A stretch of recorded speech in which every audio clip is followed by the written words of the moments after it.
सुस्वागतम सुस्वागतम सुस्वागतम.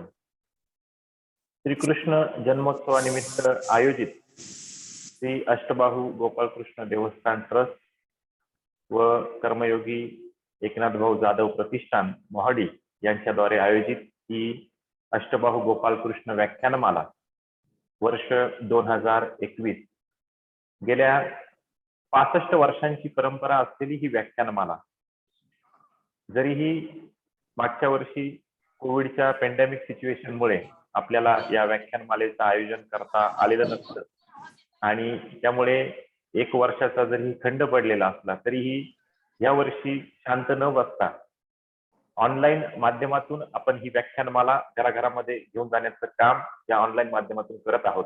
आजच्या आपल्या कार्यक्रमाचे प्रमुख व्याख्याते माननीय श्री विवेक गळसासी सर यांचं या व्याख्यानासाठी या ठिकाणी ऑनलाईन माध्यमातून आगमन झालेलं आहे. मी आजच्या प्रमुख व्याख्यात्यांचं या व्याख्यानाच्या ठिकाणी खूप खूप सहर्ष स्वागत करतो.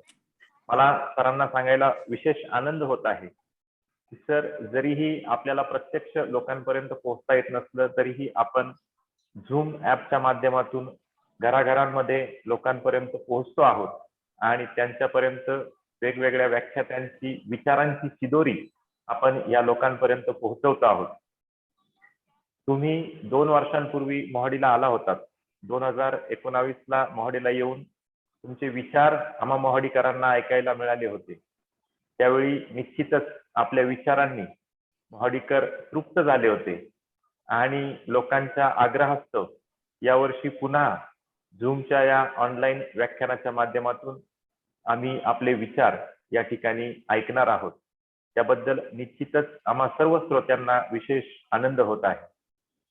गेली 65 वर्षांची परंपरा असलेली ही व्याख्यानमाला अविरतपणे लोकांपर्यंत विचारांचं आदान प्रदान करण्याचं काम या व्याख्यानमालेच्या माध्यमातून होत असतं. अनेक प्रख्यात विख्यात असे व्याख्याते या व्याख्यानमालेमध्ये या व्याख्यानमालेच्या व्यासपीठावर येऊन आतापर्यंत आपले विचार मांडून गेलेले आहेत आणि त्यापैकीच एक म्हणजे माननीय श्री विवेक गळसासी सर तुम्ही आहात. आज पुन्हा एकदा आम्हाला या ऑनलाईन माध्यमातून तुमचे विचार ऐकण्याची संधी मिळते आहे. त्याबद्दल आम्ही सर्व मोहाडीवासीय आमचं भाग्य समजतो की आम्हाला पुन्हा एकदा तुमचे विचार या ठिकाणी ऐकायला मिळणार आहे. आजच्या आपल्या कार्यक्रमाचे प्रमुख व्याख्याते माननीय विवेक गळसासी सर यांचा परिचय संपूर्ण मोहाडीवासियांना आहेच, परंतु कार्यक्रमाची औपचारिकता म्हणून मी माननीय प्राचार्य डॉक्टर विलास देशमुख सर यांना विनंती करतो की त्यांनी आजच्या कार्यक्रमाचं प्रास्ताविक करावं. तसेच आजचे प्रमुख व्याख्याते माननीय श्री विवेक गळसासी सर यांचा परिचय सर्व श्रोत्यांना पुन्हा एकदा करून द्यावा अशी विनंती मी माननीय प्राचार्य डॉक्टर विलास देशमुख सर यांना या ठिकाणी करतो. धन्यवाद धनु. अष्टबाहू गोपालकृष्ण देवस्थान ट्रस्ट मोहाडी संचलित आणि कर्मयोगी कैलासवासी एकनाथ भाऊ जाधव फाउंडेशन संयोजित ही 66वी अष्टबाहू गोपालकृष्ण व्याख्यानमाला 2021 च्या निमित्ताने आज या व्याख्यानमालेचं 6वं पुष्प गुंफण्यासाठी आपल्यामध्ये उपस्थित असणारे संपूर्ण महाराष्ट्रामध्ये ज्यांच्या वक्ता म्हणून ज्यांचं नाव त्या ठिकाणी झालेलं आहे असे आणि आपल्या नाशिक जिल्ह्यालाच सुपरिचित असणारे आदरणीय विवेकजी गळसासी सर यांचं मी आपल्या संपूर्ण ग्रामस्थांतर्फे गावातील सर्व संस्थांतर्फे त्याचबरोबर संयोजकांतर्फे मनपूर्वक या ऑनलाईन व्याख्यानासाठी मनापासून स्वागत करतो. त्याचबरोबर त्यांचा तो अल्पसा परिचय देखील या ठिकाणी मी करून देतो. मी अल्पसा हा शब्द एवढ्या करता म्हटलो की काही माणसं ही इतकी मोठी असतात त्यांच्या परिचयावर सुद्धा एक व्याख्यान देता येऊ शकतं आणि म्हणून त्यासाठी मी हा अल्पसा हा शब्द वापरला. कारण मी कितीही तो परिचय करून दिला तरी तो त्यांच्या कार्यकर्तृत्वासमोर अल्पसा असेल. दुसरा भाग असा की त्यांची वाणी, त्या वाणीतून बाहेर पडणारे शब्द आणि त्या शब्दांतून आपल्या हृदयापर्यंत भेटणारे विचार, हेच खरं त्यांच्या परिचयाचं मुख्य माध्यम आहे. आणि म्हणून त्यातून तर तो खरा परिचय, वास्तविक परिचय आपल्या सगळ्यांना त्या ठिकाणी होणारच आहे. महाराष्ट्रातील मान्यवर वक्त्यांच्या मांदियाळीमध्ये विवेक घळसासी हे नाव कुणाला माहिती नाही. मग ते भारतीय संस्कृती असेल, संत साहित्य असेल किंवा तत्वज्ञानावर भाष्य असेल, त्या बाबतीमध्ये विवेक घळसासी यांचा हात आजच्या मितीला तरी कोणी धरू शकणार नाही. आपल्याला सगळ्यांना माहितीच आहे की महाराष्ट्र ही वक्त्यांची तशी मांदियाळी आहे. मग ते प्रके आत्रे असतील अगदी, किंवा दाजी पणशीकर असतील, प्राचार्य राम शेवाळकर असतील, किंवा प्राचार्य शिवाजीराव भोसले असतील, या सगळ्यांच्या यादीमध्ये आता एक नवीन शृंखला गेल्या 10-15 वर्षापासून आपण एक नवीन नाव जोडलं आणि ते नाव म्हणजे विवेकजी घळसासी आहेत. भाषाप्रभू कैलासवासी राम शेवाळकर यांनी तर माझ्या वक्तृत्वाचा वारसदार म्हणून त्यांचं नाव 2 वेगवेगळ्या कार्यक्रमांमध्ये नागपूरमध्ये पूर्वीच त्या ठिकाणी जाहीर करून टाकलेलं आहे. आणि मला वाटतं त्यामध्ये कोणत्याही प्रकारची कसर आज विवेकजी घळसासी यांनी ठेवलेली नाही. वृत्तपत्र असेल, दूरचित्रवाणी असेल, आकाशवाणी असेल, या तिन्ही माध्यमांचा त्या ठिकाणी अतिशय दांडगा असा अनुभव आदरणीय घळसासी सरांना आहे. दैनिक लोकमतचे संपादक म्हणून देखील त्यांनी त्या ठिकाणी विदर्भामध्ये काम केलेलं आहे. पत्रकारितेचा प्रदीर्घ अनुभव, विषयाच्या मांडणीमध्ये त्यांच्या आपल्याला प्रकर्षाने वेळोवेळी त्या ठिकाणी जाणवत असतो. शब्द ही फार महत्वाची बाब आहे. आपण शब्द कसे वापरतो याच्यावर सगळ्या प्रकारचे स्नेहसंबंध, त्याचप्रमाणे ज्ञान, ह्या सगळ्या गोष्टी अवलंबून असतात. आणि ज्या व्यक्तीचा शब्दांवरच त्या ठिकाणी स्वतःचा प्रभाव असतो, त्याला खऱ्या अर्थाने स्वसंमोहनातून व्यक्तीचा विकास झाला असं आपण म्हणू शकतो. दुसऱ्याला संमोहित करणे ही तशी जगातली एक सर्वसामान्य नैसर्गिक चालणारी प्रक्रिया आहे. पण स्वसंमोहनात जाणे ही एक अद्वितीय कला असते. आणि ज्यांचा भाषेवर, शब्दांवर त्या ठिकाणी प्रभुत्व असतं, त्यांनाच ते सगळं शक्य असतं असं मला या ठिकाणी आवर्जून सांगावंसं वाटतं. बरं, त्यांनी फक्त वाचन केलं, लेखन केलं असंच नाही, तर त्यांच्या प्रत्येक शब्दाला त्या ठिकाणी प्रत्यक्ष कामाची, कार्यकर्तृत्वाची आणि अनुभवाची देखील जोड आहे. आयुष्यातली 6 वर्ष त्यांनी आपल्या पत्नीसह थेट आदिवासी लोकांमध्ये वास्तव्य करून त्यांच्या सबलीकरणासाठी काम केलेलं आहे. पीडित समाजाचे घटक हा त्यांच्या बोलण्याचा आत्मा असतो आणि त्याच्यातून आपण राष्ट्रीय प्रवाहात या प्रत्येकाला कसं आणू शकतो, हा त्यांच्या बोलण्याचा त्या ठिकाणी तत्वज्ञानाचा महत्वाचा गाभा असतो. सोलापूरच्या दैनिक तरुण भारत मध्ये त्यांनी 15 वर्ष मुख्य संपादक म्हणून काम केलं. मग मी चुकून लोकमत हा शब्द वापरला, तिथे तरुण भारत मला त्या ठिकाणी म्हणायचं होतं. त्यामुळे समाजाच्या वर्तमानातील समस्यांचा त्या ठिकाणी जवळ आहे. सामाजिक रूढी असतील, धार्मिक रूढी असतील, या सगळ्या गोष्टींचा अभ्यास त्यांनी केलेला आहे. आणि म्हणून त्यांच्या बोलण्यातून श्रोत्याला नेहमी माझ्यातला माणूस, माझ्या मनातले शब्द ते ठिकाणी जाणवत असतात आणि त्याच्यातून एक वेगळ्या प्रकारची दिशा त्यांना, प्रत्येक श्रोत्याला त्या ठिकाणी मिळालेली असते. माझा जवळचा मित्रच मला काहीतरी मार्गदर्शन करतो आहे आणि त्याच्यातून जीवन जगण्याची एक साधी, सरळ, सोपी दिशा दाखवतो आहे असं त्यांच्या बोलण्यातून आपल्याला जाणवत असतं.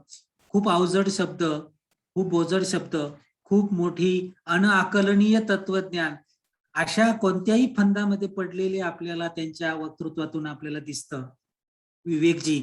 आणि एकदम साध्या, सरळ, सोप्या भाषेतून माणसातला माणूस जागा करणं, त्याला त्याची दिशा दाखवणं, त्याच्यातली कौशल्य त्याच्या लक्षात आणून देणं, त्याच्यातल्या नेतृत्व आणि व्यक्तिमत्व विकासाला चालना कशी भेटेल, हाच त्यांच्या विषयाचा मला वाटतं त्या ठिकाणी गाभा नेहमी असतो. आणि म्हणून ते स्वतः आपल्यातलेच एक मार्गदर्शक वाटतात.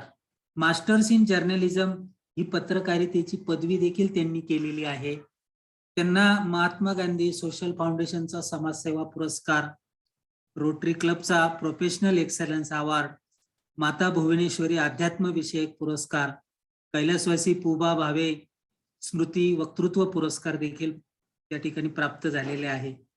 आर्य चाणक्य, राष्ट्रपुरुष, श्रीकृष्ण, शिवछत्रपती, धर्मवीर संभाजी महाराज, द्रष्टी साध्वी अहिल्याबाई, महामानव डॉक्टर बाबासाहेब आंबेडकर, समाज सुधारकर स्वातंत्र्यवीर सावरकर, राष्ट्रयोगी श्री अरविंद या महापुरुषांची चरित्रे असो किंवा सर्वसामान्य माणसाला जीवन जगण्यासाठी लागणारं तत्वज्ञान असो, अशा कोणत्याही विषयावर आदरणीय विवेकजी कधीही आपलं व्याख्यान देण्यासाठी, तात्विक मांडणी करण्यासाठी तयारी असते. आणि ती मला वाटतं श्रोत्यांसाठी खरी पर्व. मराठी आणि हिंदी भाषेत होणाऱ्या श्रीमद भागवत, श्रीराम कथा देशभर त्यांना चांगला प्रतिसाद मिळतो. परंपरागत धार्मिक संकल्पनांमध्ये न अडकता वर्तमानाचे संपूर्ण भान ठेवत आचरण प्रधान अशा त्यांच्या विषय मांडणीने श्रोते अंतर्मुख होतात. देश विदेशातील श्रोत्यांचा हा सर्वदूरचा अनुभव आहे आणि त्या अनुभवामुळेच मोहाडीकरांनी त्यांना पुनश्च या व्याख्यानमालेसाठी खास लोकाग्रहास्तव या ठिकाणी आमंत्रित केलेलं आहे. युवकांशी संवाद साधणे हा विवेकजींचा आवडता विषय, ही त्यांची खास आतोटी देखील आहे. नाट्य, चित्रपट, साहित्य, संगीत हे विशेष आवडीचे त्यांचे विषय आहे. पत्रकारिता, समाजकार्य आणि आध्यात्मिक क्षेत्रातील त्यांच्या योगदानाबद्दल त्यांना जसं वेगवेगळे विविध पुरस्कार देऊन गौरवण्यात आलेला आहे, तसं श्रोत्यांनी देखील त्यांना अमृत वक्ता ही उपाधी देखील त्या ठिकाणी बहाल केलेली आहे. राष्ट्र हा त्यांचा ध्यास आहे आणि त्यांच्या विषयाच्या बोलण्याचा देखील नेहमी आत्मा देखील आहे. श्रोते नेहमी ते परमदैवत ठिकाणी मानतात. आजपर्यंत त्यांच्या 1 लाखाहून अधिक विक्री झालेल्या युवा चेतना विवेकानंद या पुस्तकाचा त्या ठिकाणी ते लेखक आहेत. राष्ट्रवादी निरूपण, पुष्पांजली ही त्यांची इतर पुस्तकही देखील प्रकाशित झालेली आहे. असा एक खूप मोठा आवाका असणारा, खूप मोठा व्यासंग असणारा, सहज सुलभ शब्दांनी आपल्या हृदयात पोहोचणारा वक्ता आज आपल्याला या ठिकाणी श्रीकृष्ण व्याख्यानमालेच्या रूपाने मोहाडीकरांना किंवा मोहाडीच्या संयोजकांना त्या ठिकाणी लाभलेला आहे.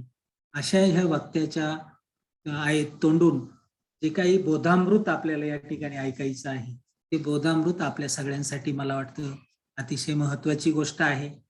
आपल्याला माहिती आहे की आपण पहिल्या दिवशी आदरणीय पोपटरावजी पवार सर यांच्याकडून लोकसहभागाचं महत्व आणि कोरोनाची सद्यस्थिती, त्यात गावामध्ये केलेलं त्यांचं काम आणि त्याच्यातून त्याला मिळालेले परिणाम याविषयी आपण व्याख्यान ऐकलं.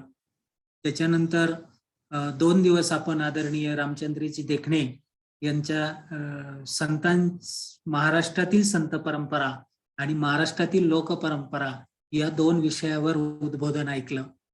त्यानंतर मागील 2 दिवस आपण राष्ट्रीय कीर्तनकार आणि राष्ट्रीय वक्ते, इतिहासाचे अभ्यासक आदरणीय चारुदत्तजी आपळे सर यांनी गौरवचारी भारताचा इतिहास आणि वर्तमान याचा ताळमेळ आपण कसा लावू शकतो याविषयी उद्बोधन ऐकलं. आणि आता आज आपण सकारात्मकतेची लस, म्हणजे बघा सध्या कोरोनाचा कालखंड आहे, लसीचं जिकडे तिकडे रोज 7-8 बातम्या असल्याशिवाय वृत्तपत्र पूर्ण होत नाही. पण मग त्या सगळ्या लसींनी खरोखरच कोरोना जाणार आहे का अजून कोणत्या तरी एका वेगळ्या लसीची आपल्या प्रत्येकाला गरज आहे? त्या सकारात्मकतेची लस ही कुठेतरी, कारण आपण बघितलं आज महाराष्ट्रामध्ये जवळपास जे काही 2 दर गेलेला आहे त्याच्यामध्ये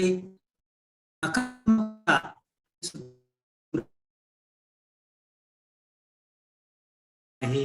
आणि माणूस जर सकारात्मक असेल, कोणत्याही संकटाला पुढे जाऊन काम करण्याची तयारी असेल, त्याला तोंड देण्याची तयारी असेल, तर तो अनेक वेगवेगळ्या प्रकारच्या संकटांना देखील तरून जाऊ शकतो.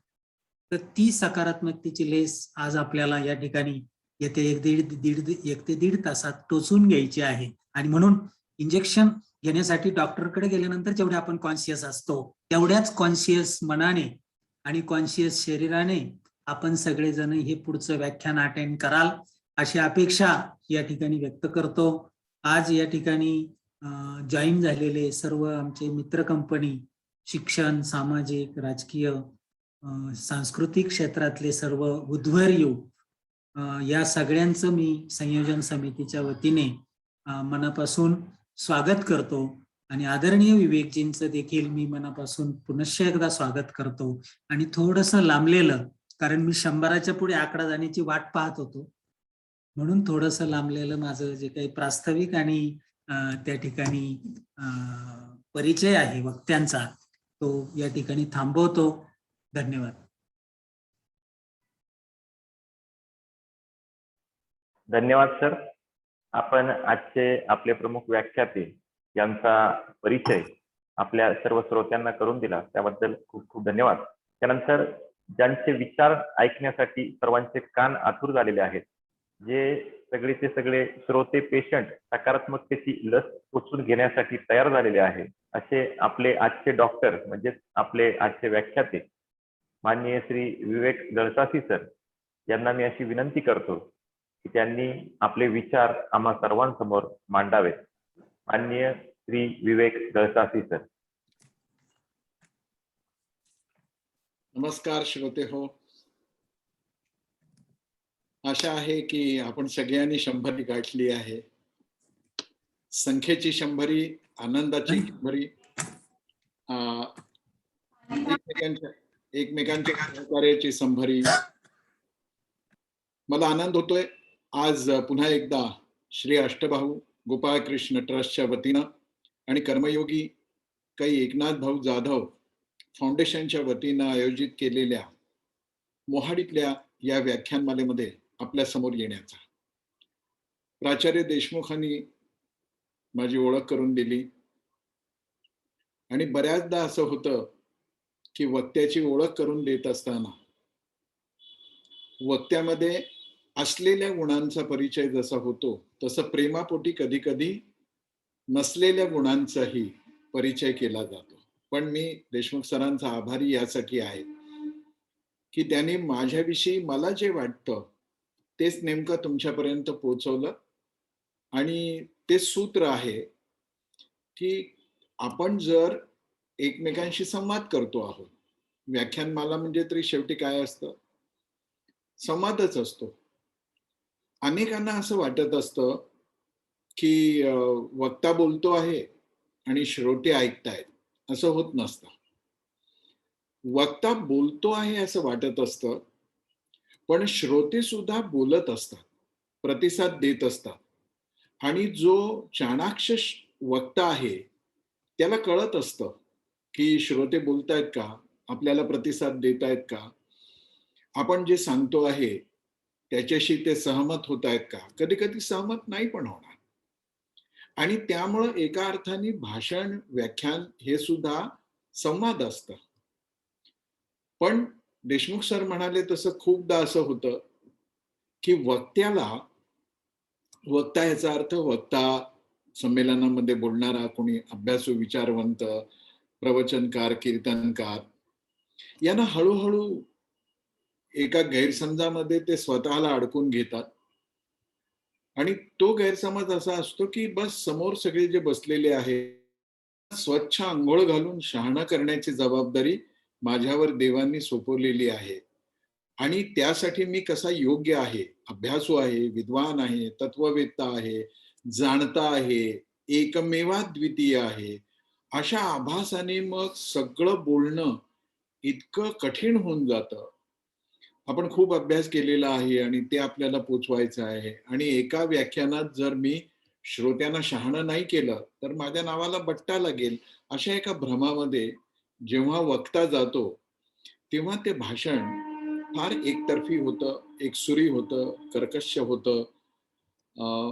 काही छान ऐकलं असं वाटतं आपल्याला, पण जेव्हा बाहेर येऊन आपण आपल्या हातात काय राहिलं असं बघतो, तेव्हा काही राहिलेलं नसतं. पण देशमुख सर म्हणाले तसं, ये हृदयीचं ते हृदयी घालणं आणि ते हृदयीचं या हृदयी घेणं, अशी व्याख्यानं जिथे घडतात, अशी 65 वर्षाची परंपरा असणारी ही आपली श्री अष्टबाहू गोपालकृष्ण व्याख्यानमाला आहे. मला खूप आनंद झाला. मी पुन्हा एकदा आपल्या समोर येतो आहे. या सगळ्या व्याख्यानमालेच्या निमित्तानं मला खरं तर प्रत्यक्ष येऊन मोहाडीतल्या सगळ्या आपल्या मित्रांची भेट घेता आली असती. गेल्या वेळी जसा पाहुणचार घेतला तसा पाहुणचार घेता आला असता, तर मला अधिक आनंद झाला असता. पण प्रत्यक्ष नाही, अप्रत्यक्ष तरी आपल्या भेटी होत आहेत. आपल्यापैकी काही जणांचा आवाज ऐकायला मिळतो आहे. याचा पण खूप सगळा आनंद आहे. आणि तुम्ही सगळे काही माझ्याकडून लस टोचून घ्यायला आला आहात, म्हणजे आजारी आहात अशातला भाग नाही. आजारी माणूस इंजेक्शन घ्यायला जातो आणि मी आजारी पडू नये असं ज्याला वाटतं तो लस टोचून घ्यायला जातो. त्यामुळं आपण सगळेजण आजारी न पडण्याच्या इच्छेने एकत्र आलो आहोत, असे श्रोते बंधू भगिनी, माझे पत्रकार मित्र. मोहाडीचं नुसतं नाव जरी घेतलं, मी जेव्हा 2 वर्षापूर्वी आलो तोपर्यंत नाशिकच्या कुशीतलं मोहाडी हे एक गाव गाव म्हणून माझ्या परिचयाचं होतं. पण मोहाडीच्या अष्टबाहू गोपालकृष्ण मंदिरामध्ये मी जसं पाऊल टाकलं, माझ्या असं लक्षात आलं की काहीतरी विलक्षण आहे इथे. ते विलक्षण काय आहे? तर अत्यंत दुर्मिळ असणारी अशी 8 बाहूंची गोपाळकृष्णाची सुंदर मूर्ती आणि ह्या मूर्तीच्या भोवती असलेला जुन्या पद्धतीचं लाकडी बांधकाम असलेलं हे सगळं मंदिर, त्याचं सभागृह.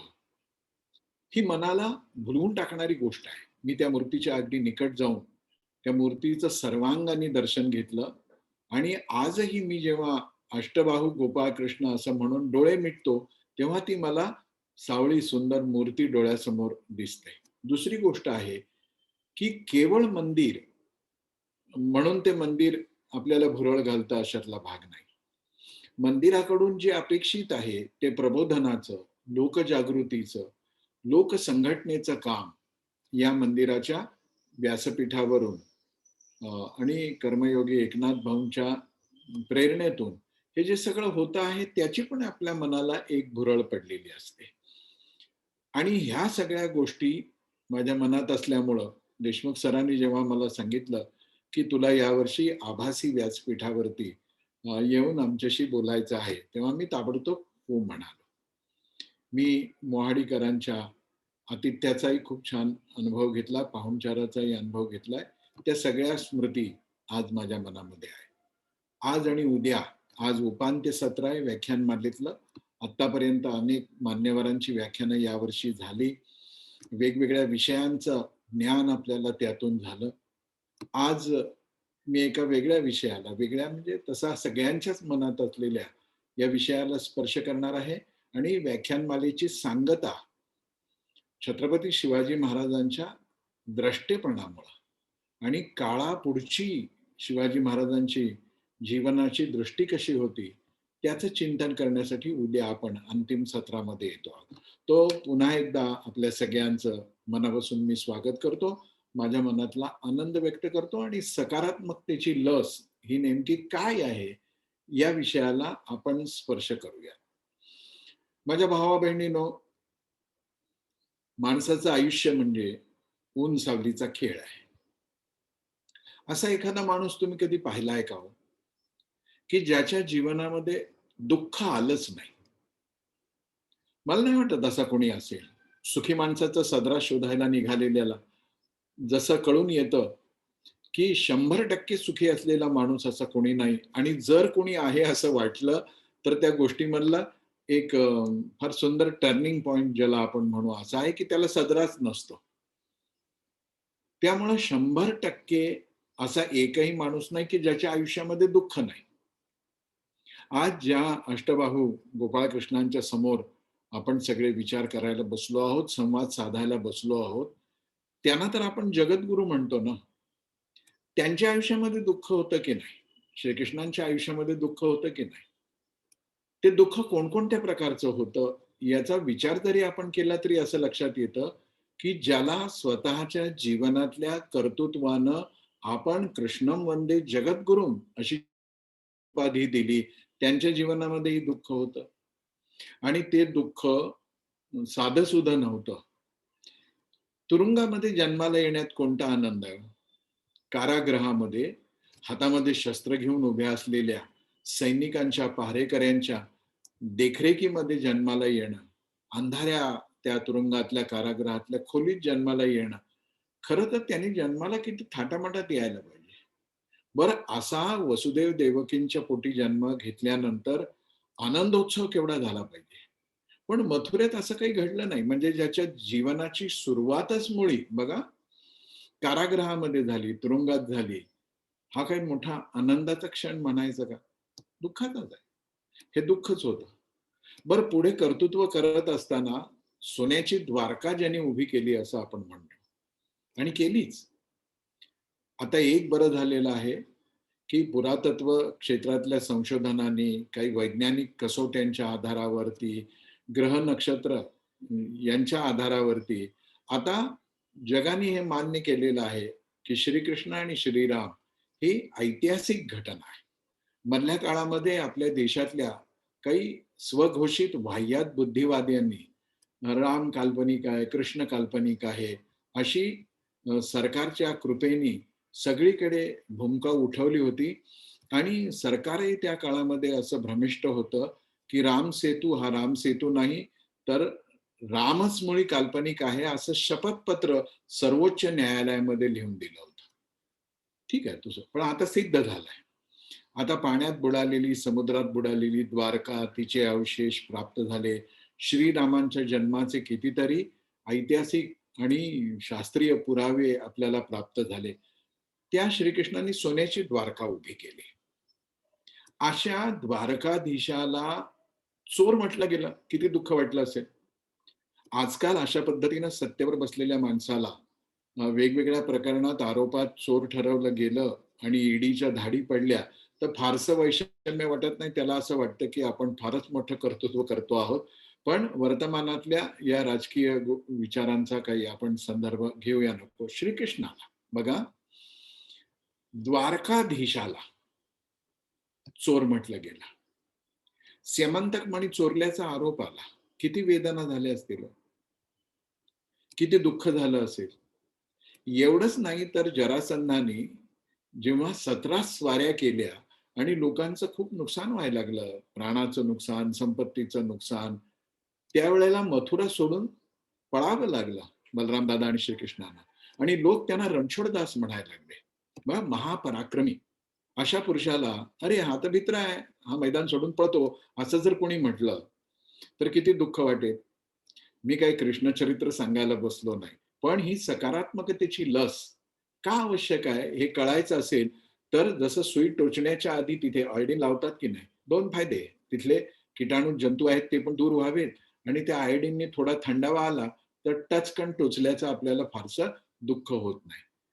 कृष्णाच्या जीवनात दुःख आहे, श्रीरामचंद्रांच्या जीवनात तर दुःख आहे, याला कसलंही उदाहरण देण्याचं कारण नाही. आपण बघतोच 14 वर्ष वनवास म्हणजे काय सुख आहे?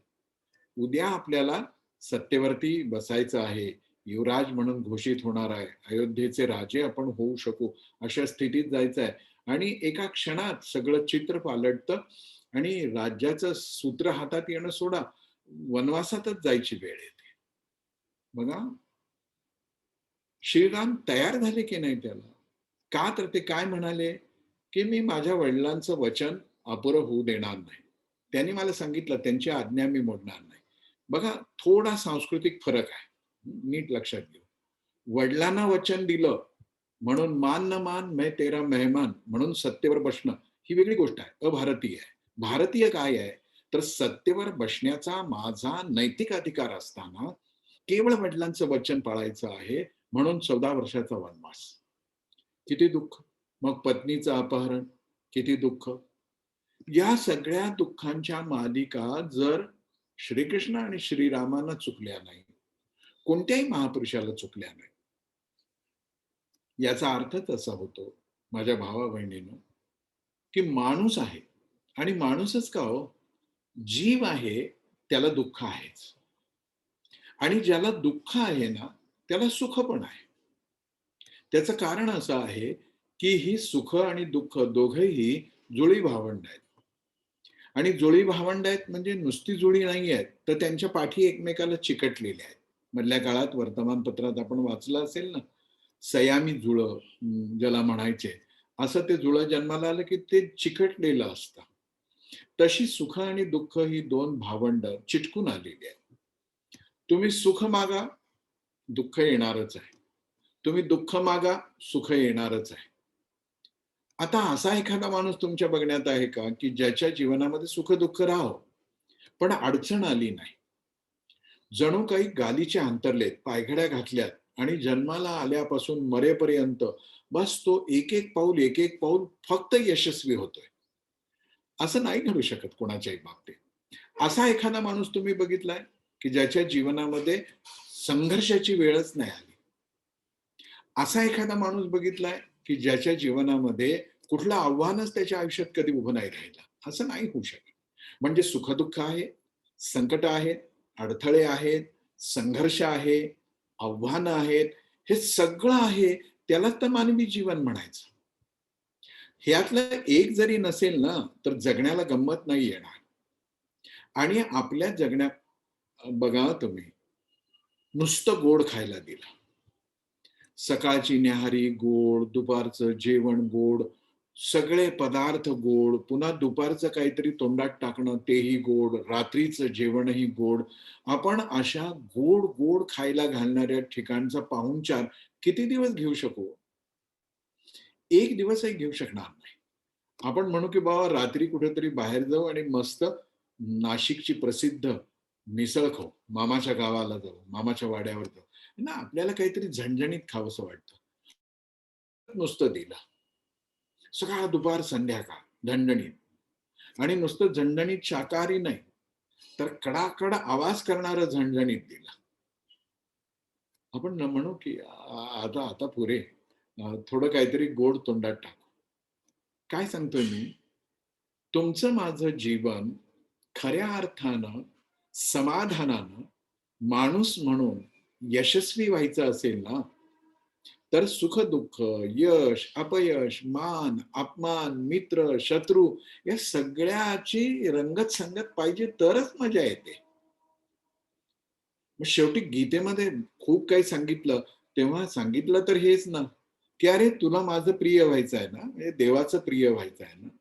आणि देवाचा प्रिय म्हणजे जो आवडतो सर्वांना, तोची आवड आहे देवाला. म्हणजे देवाचं प्रिय होण्याचा अर्थ केवळ कृष्णाचं, रामाचं, विठोबाचं प्रिय होणं नाही.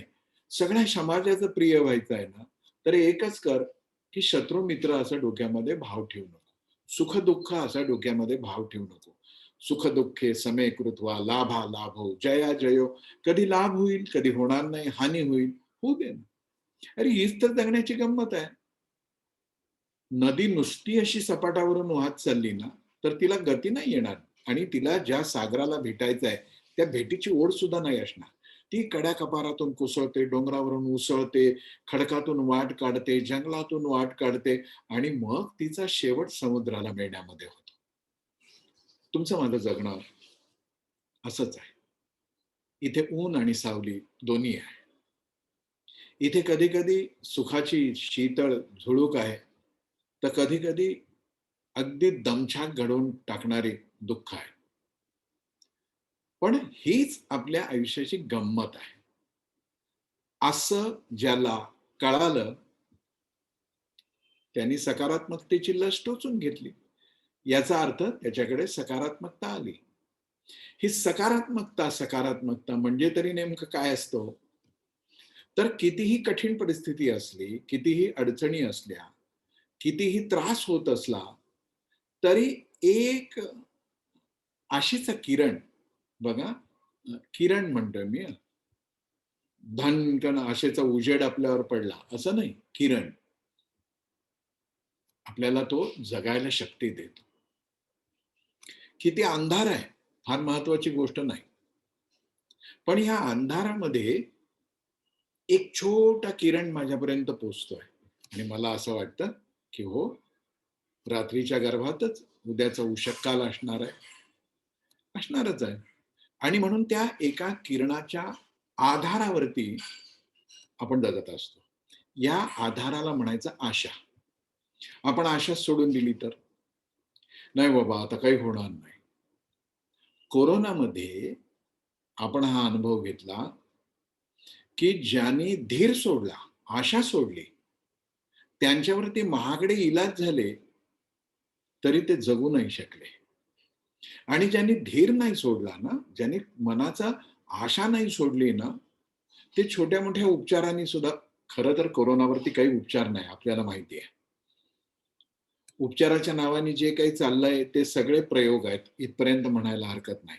मला तुम्ही सगळेजण उदारपणे परवानगी द्याल तर मोठ्या प्रमाणावर ही सगळी उपचाराच्या नावाने फसवणूक आहे असंही म्हणायला हरकत नाही. मला माहिती नाही की जे कोरोनामध्ये भरती झाले इस्पितळात त्यांना आत नेमकं काय दिलं गेलं, खरीच कोणती औषधं दिली गेली. एका बाजूने काय सांगत होते औषध नाही, दुसऱ्या बाजूने काय सांगत होते लाखो रुपये बिल झालं. म्हणजे आपली सगळ्यांची चेष्टा चालली की काय असं वाटत होतं. पण ज्यांनी प्रामाणिकपणे उपचार केले, रुग्णसेवा केली, अशा अगदी आघाडीवरती असलेल्या आरोग्य सेवकांपासून ते तज्ञ डॉक्टरांपर्यंत आपण सगळ्यांचं ऋण व्यक्तच केलं पाहिजे. पण मुद्दा असा की कोरोनात ज्यांनी धीर सोडला, आशा सोडली, त्यांना कोरोनाने जास्त ग्रासला. पण याच काळामध्ये आपण असं बघितलं की कितीतरी कार्यकर्ते म्हणजे वैद्यकीय क्षेत्रातले डॉक्टर असो, वॉर्ड असो, नर्सेस असो, फ्रंटलाईन ज्याला आपण हेल्थ वर्कर्स म्हणतो ते असो, नगरपालिका, ग्रामपंचायत, महानगरपालिकेचे सफाई कामगार असो, पोलीस दलातले आपले, ह्या सगळ्या लोकांनी आपल्या जीवाची पर्वा न करता समाजासाठी काही ना काहीतरी केलं. ते करत असताना सगळ्यांनाच काही कोविड झाला अशातला भाग नाही. काही जणांना थोडा मोठा त्रास झाला, पण ते त्यातून उभे राहिले आणि पुन्हा सेवेवरती. कित्येक अंगणवाडीच्या आमच्या भगिनी किती अडचणीवर मात करून हे सगळं काम करत होत्या. कोरोनाने त्रास नाही दिला. कशासाठी? की त्यांच्या मनामध्ये एक आशा आहे. त्यांच्या मनामध्ये एक जिद्द आहे. त्यांच्या मनामध्ये एक विश्वास आहे, की मी लोकांचं काम करतो आहे, लोकांचं काम करते आहे, तर मला माझ्या पाठीमागे नियती शक्ती देईलच. याला म्हणायचं आशेच्या किरणाचा आधार घेऊन जगणं. माझ्या भावा-बहिणींनो, एक गोष्ट मी ऐकली होती, वाचली होती. तुमच्यापैकी काही जणांनी वाचली असेल. एका इस्पितळामध्ये एक अगदी दुर्धर आजाराने ग्रासलेला रुग्ण असतो आणि खूप उपचार चाललेले असतात, शस्त्रक्रिया होत असते आणि हे सगळं एका बाजूने होत असताना महिना, 2 महिने, 3 महिने चाललंय. म्हणजे खूप काहीतरी गंभीर आजार असेल आणि सगळे उपचार चालू आहेत तरी म्हणावा तसा बदल आपल्या प्रकृतीत होत नाही, आपल्याला स्वास्थ्य मिळत नाहीये. याने तो थोडासा विचलित व्हायला लागला. पहिल्यांदा तर भरोसा होता, की मी औषधोपचाराने बरा होईन, शस्त्रक्रियेने बरा होईन. पण हळू त्याचा धीर सुटला. म्हणजे काय झालं? आशेचा किरण सुटायला लागला. आणि मग पुढे तर हळू आशेचा किरण सुटला, की निराशा आपल्याला ग्रासून टाकते. हं. सुटली, की दुर्जनांच्या संगतीत आपण जातो किंवा उलटं म्हणू, दुर्जनांची संगत फार पक्की झाली, की चांगले लोक आपोआप सुटतात. तसं निराशा त्याला ग्रासायला लागली आणि उदास व्हायला लागला. मग बघा, वैद्यकीय क्षेत्रातही असंच म्हटलं जातं, की जो रुग्ण मनाने उदास आहे, हताश आहे आणि ज्यांनी असं ठरवून टाकलंय, की नाही आपल्यावर काही उपाय आता नाही लागू पडणार. त्याच्यावर जगातले कितीही चांगले डॉक्टर काम करोत, त्याला सावरता येत नाही. पण त्याच्या उलट जो मनाने असं म्हणतो ना, की माझ्यावर औषधाचा परिणाम होतो आहे आणि मी बरा होणार आहे, तो बरा होतो. तर हा निराशेच्या हळू खाईत जायला लागला. औदासिन्य आहे, दुःख आहे, आता काय होणार असं. आणि तो जिथे होता तिथून एक खिडकीतून बाहेरचं एक झाड दिसायचं आणि पानगळीचा सीझन सुरू होता. रोज थोडी पानं गळायची आणि एके दिवशी त्याच्या दुबळ्या झालेल्या मनाने स्वतःलाच असं सांगून टाकलं, की ज्या दिवशी या झाडावरची सगळी पानं गळून पडतील ना, त्या दिवशी मी मरेन. आमचा राम राम घ्यावा.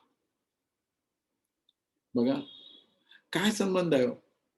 दरवर्षी पानगळ येते, पानं गळतात, चैत्रपालवी फुटते. पण निराशेमध्ये असल्यामुळं त्यांनी एक काहीतरी स्वतःच्या मनाला भूलभुलैया निर्माण करून दिला. याला म्हणायचं अंधश्रद्धा. असू दे. पानं गळायला लागली. रोज तो बघायचा, आज किती गळाली.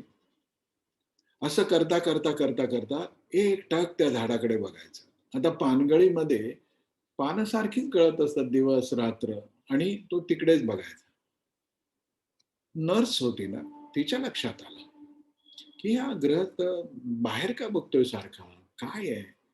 तिने त्याला एकदा खोदून विचारलं. पहिल्यांदा नाही सांगितलं, दुसऱ्यांदा नाही सांगितलं, तिसऱ्यांदा मग जरा प्रेमाने विचारलं, आग्रहाने विचारलं, सांगा ना म्हणे तुमच्या मनात काय आहे.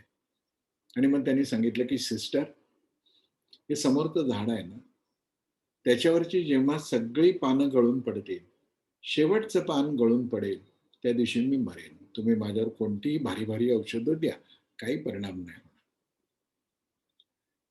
नर्स हसली. ती म्हणाली ठीक आहे. बघा आता याच्या मनामध्ये काय आहे, झाडाच्या पानगळीशी आपलं जीवन मरण जोडलं आहे. याला मी अंधश्रद्धा म्हणालो. पण नर्सला माहिती होतं की मनाने जेव्हा माणूस दुबळा होतो ना, तेव्हा अशा छोट्या मोठ्या गोष्टींचा तो आधार घेतो, तर त्याची टवाळी नाही करायची. लगे बाया सरसावून अंधश्रद्धा कशी वाईट आहे, तुला सुधरूनच देईन मी, इतका हातगाईवर यायचं काही कारण नसतं. व्यक्ती असो वा समाज असो, मानसिक दुर्बलतेपोटी तो अंधश्रद्धा होतो. कर्कश बुद्धिवादाने त्याच्यावर रोज फटके मारून त्याला सुधारता येत नाही. त्याला कुशलतेने, हळुवारपणाने आशा द्यावी लागते. याचा अर्थ अंधश्रद्धेला गोंजारायचा असं नाही, पण ती नर्स शहाणी होती अंधश्रद्धा काढून टाकणाऱ्या तथाकथित कर्कश लोकांपेक्षा. ती काय म्हणाली, ठीक आहे, मी ह्याच्या मनातल्या या सगळ्या नकारात्मक भावनेला एका सकारात्मकतेकडे वळवू शकते का. बघा तिच्या मनात काय विचार सुरू झाला, सकारात्मक. क्षीण होत चाललेली आशा मी फुलू शकते का, सकारात्मकता. आणि मग एके दिवशी सकाळच्या वेळी ती नर्स त्याला औषध द्यायला आली असताना तो म्हणाला की सिस्टर, त्या झाडाकडे बघा, एकच पान तिथे आहे. आता हे गळालं, कधी गळेल माहित नाही, आज दुपारी, आज संध्याकाळी, उद्या सकाळी, माहिती नाही मला, मी मरून जाईन. नर्स म्हणाले की ठीक आहे, वाट बघू आपण. आणि त्यांनी पाहिलं, त्या दिवशी ते पान नाही गळालं. दुसरा दिवस उजाडला, त्या दिवशी नाही गळालं. आणि मग हळूहळू त्याचा फांद लागल्यावर त्या असं लक्षात आलं की आता नवी पालवी हळूहळू फुटायला लागलेली आहे, पण हे लेखाचं पान काही गळत नाहीये. दिवस गेले, काही आठवडे गेले, आणि बाकी सगळ्या झाडावरच्या फांद्यांना पानं फुटली, नवी नवी, कोळी, लुसलुशीत, तांबूस पानं, काही हिरवी पानं. आणि ते पान होतं ते तसंच राहिलं. ते सुकतही नव्हतं, वाळतही नव्हतं, गळूनही जात नव्हतं. पण इतर फांद्यांवर पानं जशी फुलायला लागली, तशी ती नर्स त्याला सांगत होती, बघ ते पान नाही गळालं आणि बाकीच्या फांद्यावर पानं आली, त्यामुळं आता तू काही मरणार नाहीयेस, तू बरा होणार. आणि खरोखर तो बरा व्हायला लागला. आणि जेव्हा तो ठणठणीत बरा झाला, तेव्हा त्या नर्सने त्याला सांगितलं की माझ्या भावा, तू जेव्हा मला हे सांगितलंस की एक पान शेवटचं राहिलेलं गळून जाईल तेव्हा मी मरेन, त्या रात्री मी काय केलं, तर ते पान तर गळूनच जाणार होतं, ते गेलंही. त्या पानाच्या जागी मी तसंच एक प्लास्टिकचं पान नेऊन चिटकवलं. काय घडलं बघा, आशेचा किरण जो संपला होता, तो त्या प्लास्टिकच्या पानांनी पुन्हा जागा केला, पकडून ठेवला. आणि फांद्यांवर उमललेल्या, उगवलेल्या, फुललेल्या त्या बाकीच्या पानांनी त्याच्या मनामध्ये नुसता आशेचा किरण किंवा ठिणगी नाही, तर आशेचा एक मस्त सूर्योदय घडवला. कशामुळं? म्हणाली असती, खरंय बाबा, असं घडू शकेल, देवच तुला तसा संदेश पाठवत असेल, निरोप पाठवत, तर निराशा. सकारात्मकता याचा अर्थच असा की आपलं आयुष्य आहे ते सुखदुःखाने भरलेलं आहे. आपलं आयुष्य आहे ते अडचणी आणि सुलभतेने भरलेलं आहे. आपल्या जीवनामध्ये सर्व प्रकार येणार आहेत. हे कधी आव्हानं येणार आहेत, कधी यश मिळेल, कधी अपयश मिळेल. घाबरून जायचं कारण नाही. आशा ठेवली पाहिजे. आता ही आशा ठेवली नाही आणि केवळ कल्पनांमध्येच आपण रमून गेलो, तर काय होईल? आपण हळूहळू नकारात्मक होतो. आणि जो माणूस नकारात्मक झाला, त्याचं आयुष्य सगळं बेरंगी, बेचव, बेढप होऊन जातं आणि मरायच्या आधी तो 1000 वेळा मरतो. मित्रांनो, मृत्यू टळालेला नाही कोणाला. कोण आहे अमर झालं? गरीबातला गरीबही मरतो, श्रीमंतातला श्रीमंतही मरतो. सत्तेचा थेंबही ज्याला चाखता आला नाही तोही मरतो आणि सर्व सत्ता आपल्या घराण्यातच राहावी यासाठी वर्षामागे वर्ष धडपड करून सर्व लबाडी करणाऱ्या माणसांच्याही घरात मृत्यू होतो. नैसर्गिक होतो किंवा अनैसर्गिक पद्धतीने होतो, हत्या होतात. मृत्यू अटळ आहे ना, म्हणून समर्थ रामदास म्हणतात मरणाचे स्मरण असावे. मरणार आहे, पण ज्याच्या मनामध्ये निराशा डोकावते ना, तो केवळ जगतो अशातला भाग नाहीये, तो जगतच नाही, तो क्षणाक्षणाने मरत असतो. आणि निराशा हे इतकं भयंकर विष आहे. तुम्ही कोरोना बिरोना महामारी विसरून जा. अशा लाख कोविड-19 चे विषाणू एकत्र केल्यानंतर निराशा नावाच्या एका महामारीच्या एका थेंबाशी सुद्धा ते बरोबरी करू शकत नाही. नीट वाक्य ऐकून ठेवा. कोविड-19 चे लाखो किटाणू, विषाणू, जीवाणू, काय ज्याला नाव द्यायचंय तुम्ही द्या गड्यावर, ते एकत्र केले तर निराशेच्या एका थेंबाची बरोबरी करू शकत नाही. निराशा. आणि निराशा काय करते माहितीये का? नसलेलं सगळं निर्माण करते. म्हणजे समजा जंगलातून चाललोय, वाघाचा आवाज आला तर भीती वाटायला पाहिजे की नाही? वाटायला पाहिजे. नाही नाही, मी सकारात्मक आहे, मी चाललो, वाघ काही करणार नाही याच्यावर माझा विश्वास आहे म्हणून निघालो, तो वाघोबा पहिल्या झटक्यात खाऊन टाकेल. भीती वाटणं हा पण स्वभाव आहे. भीतीमुळे सुरक्षित राहू शकतो आपण. हे सगळं निसर्गाने आपल्यात निर्माण केलंय ना, ईश्वराने म्हणा, आपल्यात निर्माण केलंय. आता ईश्वराला जर असं वाटत असतं की माणसाला भीतीची गरजच नाही, त्याने भय निर्माण केलं नसतं. माणसाला दुःखाची गरज नाही तर त्याने दुःख निर्माण केलं नसतं. कसलं सपक आणि आयणी झालं असतं आपलं आयुष्य. हे सगळं आहे म्हणून गंमत आहे. मी पुन्हा पुन्हा सांगतो, आजच्या या सगळ्या संवादाचं ध्रुवपद काय आहे?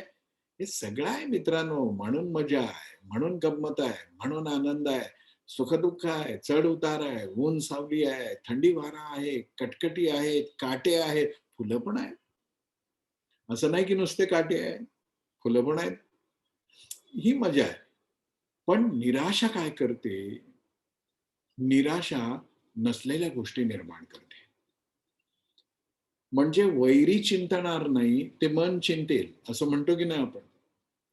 मग हे मन जर माझं आहे, तर त्याने नकारात्मक चिंतन करायचं नाही हे मी ठरवू शकतो. सकारात्मक. पण सकारात्मकतेचा अर्थ असा नाही ना, की अरे मस्तच होईल सगळं म्हणून काही न करता नुसतं खाटेवर पडून राहिले. असं नाही होत. मला कष्ट करायचे, मला प्रयत्न करायचे, मला धडपड करायची आहे, मला ध्येय निश्चित करायचं आहे, ते प्राप्त करून घेण्यासाठी जे जे करणं आवश्यक आहे ते करायचं आहे. हे सगळं चांगल्या मार्गाने करायचं आहे, सन्मार्गाने करायचं आहे. पण समजा त्यातूनही मला अपयश आलं तर निराश नाही व्हायचं. म्हणजे सकारात्मकता म्हणजे भंपकपणा नाही आहे. आणि निराशा निराशा म्हणजे बघा काय काळजी घेऊन प्रत्येक पाऊल टाकतो असंही नाही. याचा एक तोल साधता आला पाहिजे आपल्या आयुष्यात. मग मन चिंते ते वैरीनं चिंते. मग मन काय करायला लागतं? काल्पनिक भय निर्माण करतं. मानसशास्त्रज्ञ असं म्हणतात की आपण ज्याला सध्या आता तुम्ही शेंबडी पोरही बघा, लहान लहान, त्यांना बोर व्हायला लागतं. किंवा परीक्षा जवळ आली ना, फार टेन्शन आलंय म्हणतात. म्हणजे मित्रांनो, तुमच्या माझ्या लहानपणी बोर हा शब्द तर आपल्याला माहित होता का? म्हणजे बोरवेल आल्यानंतर पहिल्यांदा आपण बोर हा शब्द ऐकला. एरवी आपल्या जीवनात बोर बोर कधीच झालं नाही आपल्याला बोर. परीक्षेचं तर टेन्शन आपल्याला, आपल्या परीक्षेचं टेन्शन मास्तर लोकांना आलं पाहिजे ना, आपल्याला कशासाठी येईल ते. आपण मस्त होतो, अभ्यास करत होतो, मिळतील तेवढ्या मार्कात समाधान होतो. एखाद्या वेळेला एखादा फटका घरी बाप मारत होता, कमी मार्क पडले असं वाटून. आई म्हणायची असू द्या हो. ते असू द्या म्हणण्यातही एक गंमत होती बरं का. आईला माहिती असायचं की गणितात कमी मार्क मिळाले म्हणून बापाने आपल्या पोराला फटका मारला. खुद्द बापाला किती मिळाले होते. ती म्हणते असू दे, असू दे, असू दे. सगळं होतं. मास्तर एका दिवशी फटकवायचे. आपल्या भावना-बिवना दुखवत नव्हत्या. जरा कोणी रागवलं की भावना दुखावल्या. आपण काय अल्पसंख्याक आहोत. भावना दुखवायला उठ-सूट. वारा सुटला भावना दुखावते, पाणी उडलं भावना दुखवते, रंग उडला भावना दुखवते. असलं नसतं. मस्त होतं ते. असो. पण निराशा खोटं भय निर्माण करते. मानसशास्त्रज्ञ असं म्हणतं, की आपण ज्याला ताण म्हणतो, तणाव म्हणतो, त्याचा इतका बाऊ का करतो आपण? बघा, आपल्या आयुष्यामध्ये ताण आवश्यक आहे. आपण सगळे द्राक्षाची बागा करणारे आहोत, शेतकरी आहोत. आपल्याला माहिती आहे, बहार धरायचा असेल ना एखाद्या वर्षी, मग द्राक्ष असो, डाळिंब असो, कोणतंही फळ फळावळ असो, हॉर्टिकल्चरमध्ये आपल्याला हे शिकवलं जातं, की बागेला थोडा ताण द्यावा लागतो. बसाबस पाणी सोडून दिलंय, खतं घातले असं नाही. चांगला बहार धरायचा असेल, तर एखादा बहार सोडून देऊन बागेला पाणी सुद्धा आहे ना, बाग मागते तेव्हा नाही द्यायचं. थोडा ताण द्यायचा म्हणतात त्याला. शेतकरी शब्द काय वापरतो? बागायतदार शब्द काय वापरतो? ताण दिला. ताण दिला म्हणजे काय? कडकडून भूक लागल्यावर जेवलं. आत्ता आपण भूक न लागताच जेवतो आहोत. आत्ता आहे ना आपण माणूस फार कमी राहिलो आणि मशीनच खूप झालोय. 11 वाजले जेवून घ्या, 2 वाजले खाऊन घ्या, 4 वाजले अमकं करा. भूक लागली पाहिजे ना. असो. ताण आपल्या जीवनामध्ये आवश्यक आहे. मानसशास्त्रज्ञ काय म्हणतात? ताण नसेल तर चांगलं बहार धरता येणार नाही, पीक येणार नाही.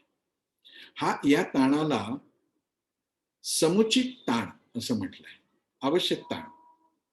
आता समजा मला तुमच्याशी इथे आभासी पद्धतीने भाषण करायचं आणि मी 6 ला व्याख्यान सुरू होणार आहे.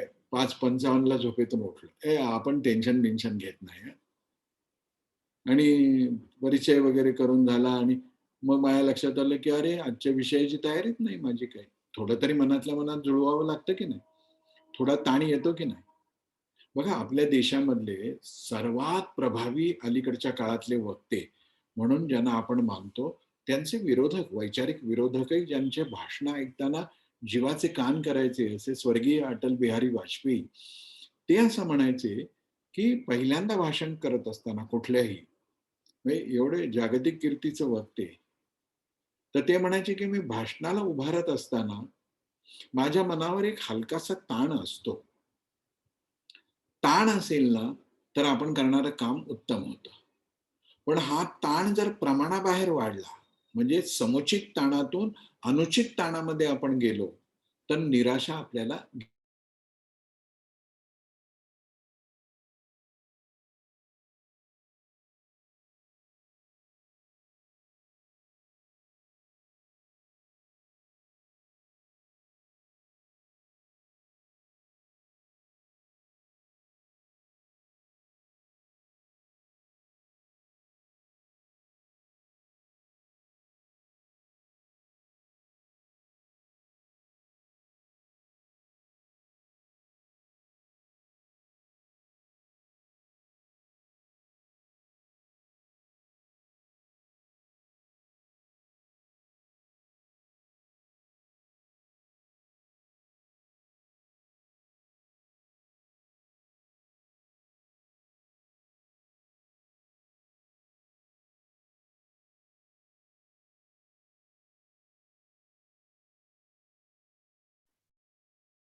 कदाचित सरांना नेटवर्कचा काहीतरी प्रॉब्लेम आलाय. एक 2 मिनिटात होतील सर जॉईन पुन्हा.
त्याच्याकरता मोबाईल वर लगेच जॉईन केलं पाहिजे. 131. काय करायचं? आवाज नाही सरजी.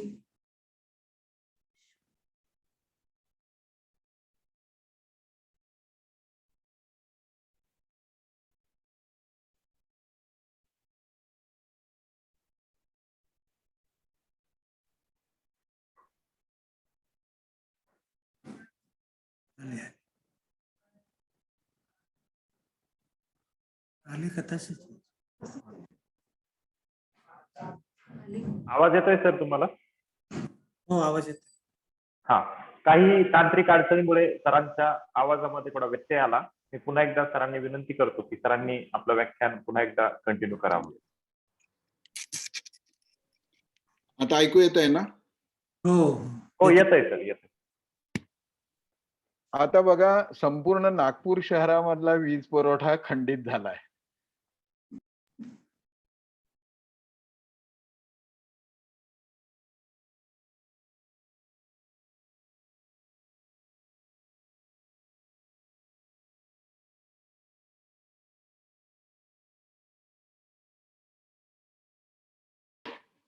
ऐकू येत आहे? येतंय सर. हा, तर आता नागपूर शहरातला सगळा वीज पुरवठा खंडित झाला या पश्चिम नागपूर मधला आमच्या, आणि त्यामुळं अडचण आली. आणि त्यामुळं आपल्या विषयाला एक चांगली बॅकग्राऊंड पण आली, कारण अडचणी येतात असाच आपण विचार करतो आहे. आणि काय झालं, एकदम असं भय निर्माण होऊ शकतं. आता मी दिसतोय तुम्हाला सगळ्यांना? हो सर, व्यवस्थित दिसतंय. मोठा होत नाही.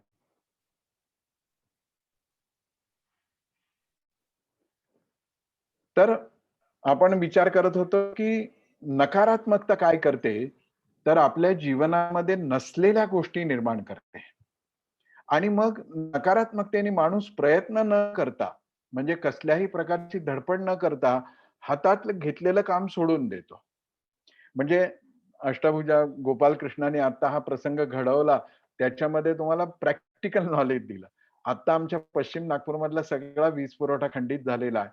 आणि आता एक मार्ग आहे माझ्याकडे की बस क्षमा मागायची आणि आज इथेच थांबू असं म्हणायचं.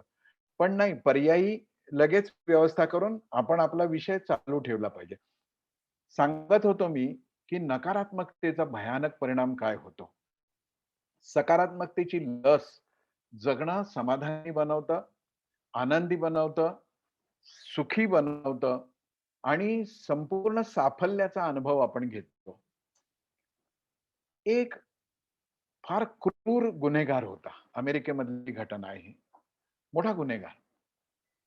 घडलं काय, इतक्या थंड डोक्याने तो हत्या करायचा की त्या कथा वर्तमानपत्रात, टीव्ही वरती जेव्हा लोक पाहायचे की कशा पद्धतीने हत्या झाल्या, तेव्हा लोकांच्या अंगावर काटा यायचा. म्हणजे बातमी वाचत असताना किंवा बघत असताना ते वर्णन ऐकून लोकांना असं वाटायचं की बाप रे, अशा क्रूर पद्धतीनं हा हत्या करू शकतो.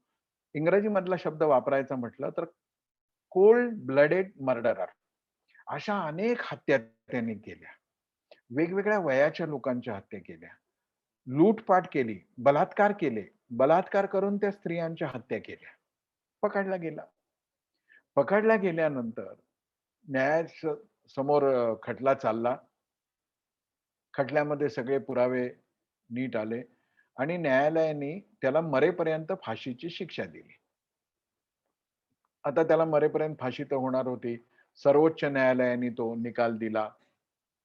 काही शास्त्रज्ञ त्या न्यायाधीशांना जाऊन भेटले किंवा त्यांचं जे मंडळ पॅनल होतं त्या सगळ्या सिस्टीमला ते भेटले आणि म्हणाले की तुम्ही या आरोपीला, या गुन्हेगाराला, आता तर आरोप सिद्ध झाले त्यामुळे गुन्हेगारच आहे हा, याला तुम्ही फाशीची शिक्षा दिली आहे, म्हणजे मृत्यूदंड दिलाय.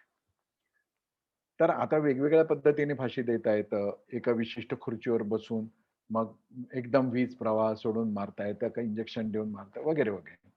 मृत्यूदंड दिलाय हे नक्की. तर आम्हाला एक परवानगी द्या, आम्ही एक प्रयोग करतो आहोत. आणि त्या प्रयोगामध्ये ह्याला मृत्यू येईल ह्याची आम्ही खात्री घेतो, म्हणजे तो मरेल.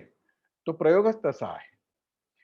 तुम्ही त्याला खुर्चीवर बसवून दिलं काय, फासावर लटकून दिलं काय, इंजेक्शन देऊन मृत्यू दिला काय आणि आमच्या प्रयोगात तो मृत्यू झाला, तर आम्ही हत्या केली असं मानलं जाऊ नये.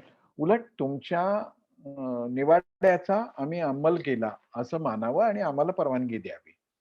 एक संशोधन करणं आवश्यक होतं आणि त्या संशोधनामध्ये न्यायालयाने तशी परवानगी दिली. बघा, इतके खून, इतके बलात्कार, इतक्या हत्या, इतके सगळे गुन्हे करणारा हा क्रूर कर्मा, त्याला त्यांच्या प्रयोगशाळेत झोपवलं. छोटं ऑपरेशन थिएटर सारखं होतं, तिथे झोपवलं. त्याला एक 2 मिनिटांची फिल्म दाखवली.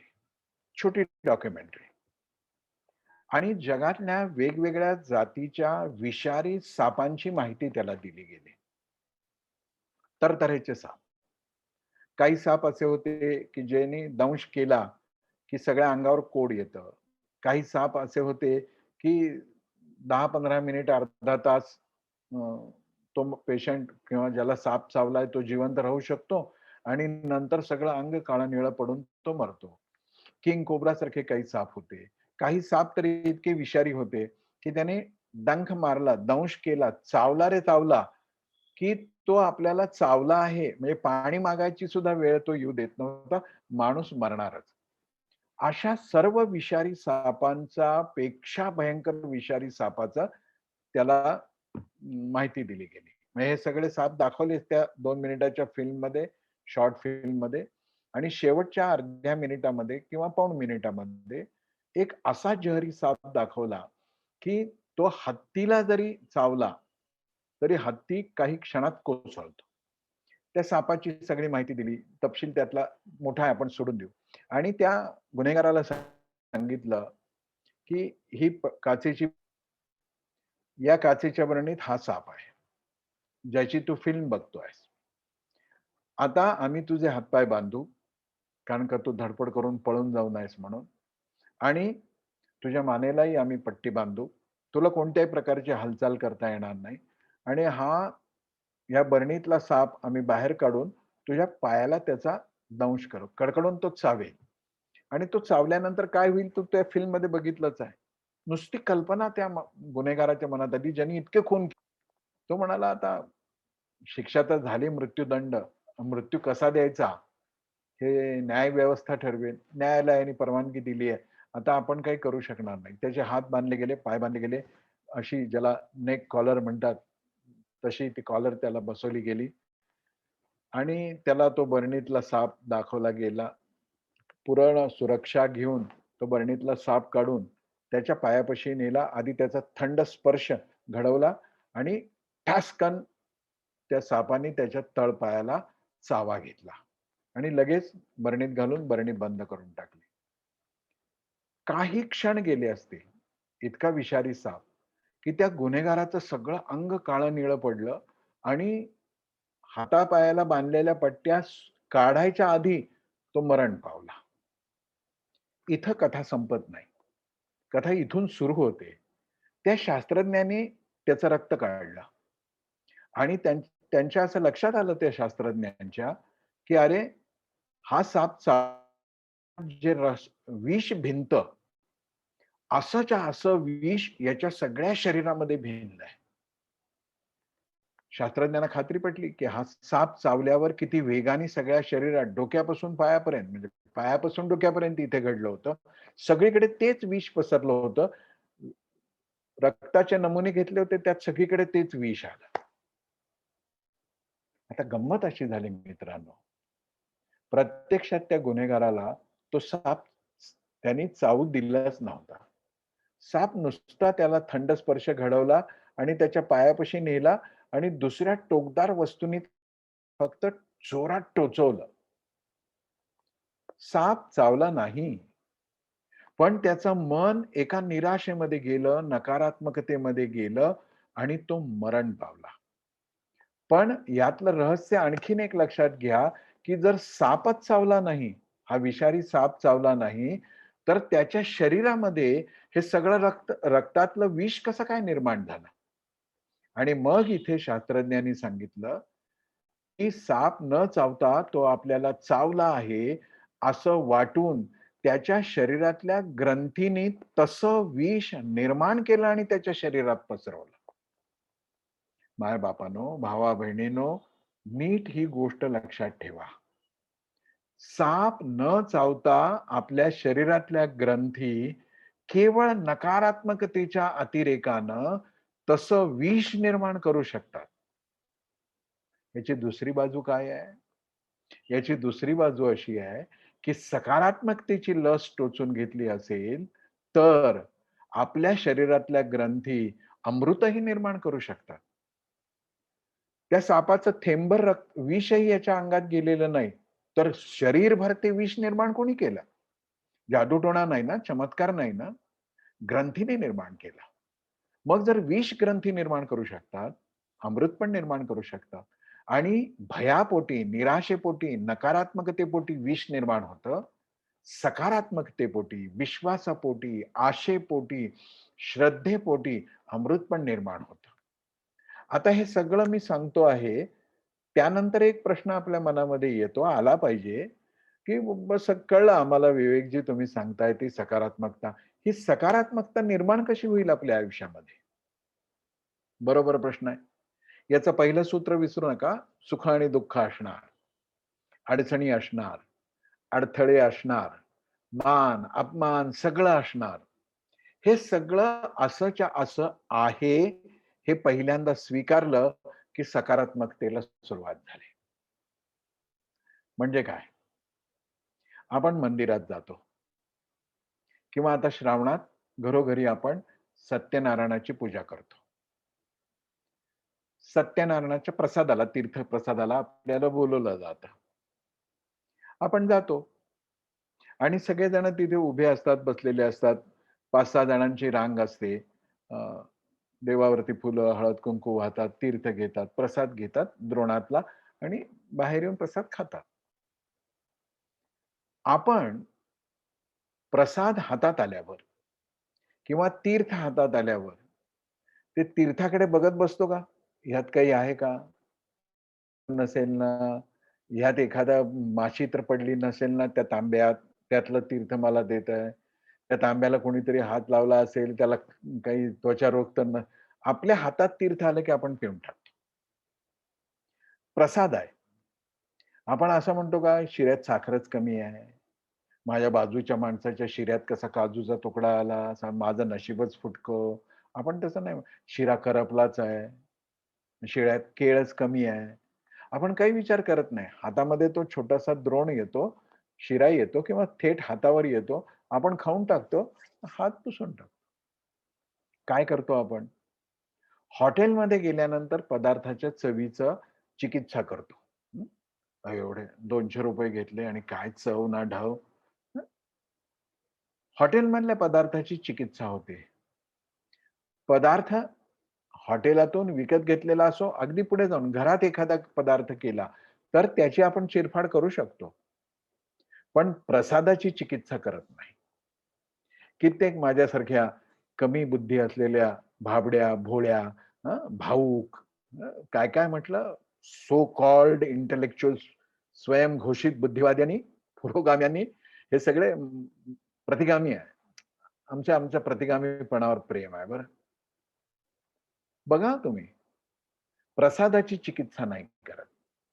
उलट आमचा अनुभव असा आहे, म्हणजे माझ्यासारख्या खुळ्या लोकांचा अनुभव असा आहे, की मंदिर असो, हनुमान जयंतीचा प्रसाद असो, रामनवमीचा प्रसाद असो, आता जन्माष्टमी नंतरचा प्रसाद असो, तो काला केलेला असतो, तो असो. प्रसादाचं जेवण आहे ना. मग तुम्ही अक्कलकोटला जा, कुठल्याही ठिकाणी जा, तिथल्या तिथल्या प्रसादाचं जेवण जेवताना गोंदवलेला गोंदवलेकर महाराजांच्या कुठल्याही धर्मस्थळी तिथला प्रसाद खाताना मोठा आनंद येतो. का? तर आमचा एक भाव आहे, की प्रसाद आहे आणि प्रसादाच्या चवी-ढवीची फालतू चर्चा करायची नाही. माझ्या भावा-बहिणींनो विचार करा, एवढ्या हातावर एवढासा ठेवलेला प्रसाद जर आपण प्रसाद आहे या भावाने खातो आणि त्याची चिरफाड करत नाही, तर हे सगळं आपल्याला आयुष्य मिळालंय. कोणाला 50, कोणाला 60, कोणाला 70, कोणाला 100 वर्षाचं. तर हे सगळं आयुष्यच प्रसाद म्हणून मला मिळालंय अशी भावना मनात निर्माण झाली, की मग या प्रसादाच्या शिऱ्यात कधी आनंदाचा आपल्याला केळाचा तुकडा मिळेल, कधी सन्मानाचा काजूचा तुकडा मिळेल, कधी खुशीचा हां, मनुका त्यात सापडेल, किसमिस सापडेल, कधी त्याच्यामध्ये अपयशाचं करपलेपण पण येईल. काय फरक पडतोय? आहे किती आपलं आयुष्य? त्यात रडत किती बसतो आपण? डोक्याला डोकं भिडवून काळजी किती करत बसतो? बेसावध नाही राहायचं. आयुष्याविषयी बेफिकीर नाही राहायचं. पण डोकं धरून बसण्याने काय होणार आहे? सकारात्मक. सकारात्मक कोण होऊ शकतो? ज्याला आयुष्य आहे तसं घेण्याचा, आयुष्याला नियतीचा, ईश्वराचा, निसर्गाचा प्रसाद आहे म्हणून स्वीकारण्याची भूमिका असते, श्रद्धा असते. त्याच्या जीवनात सकारात्मकता येते. ही सकारात्मकता टिकून राहायची असेल तर काय करावं लागेल? एक गोष्ट पहिल्यांदा करावी लागेल.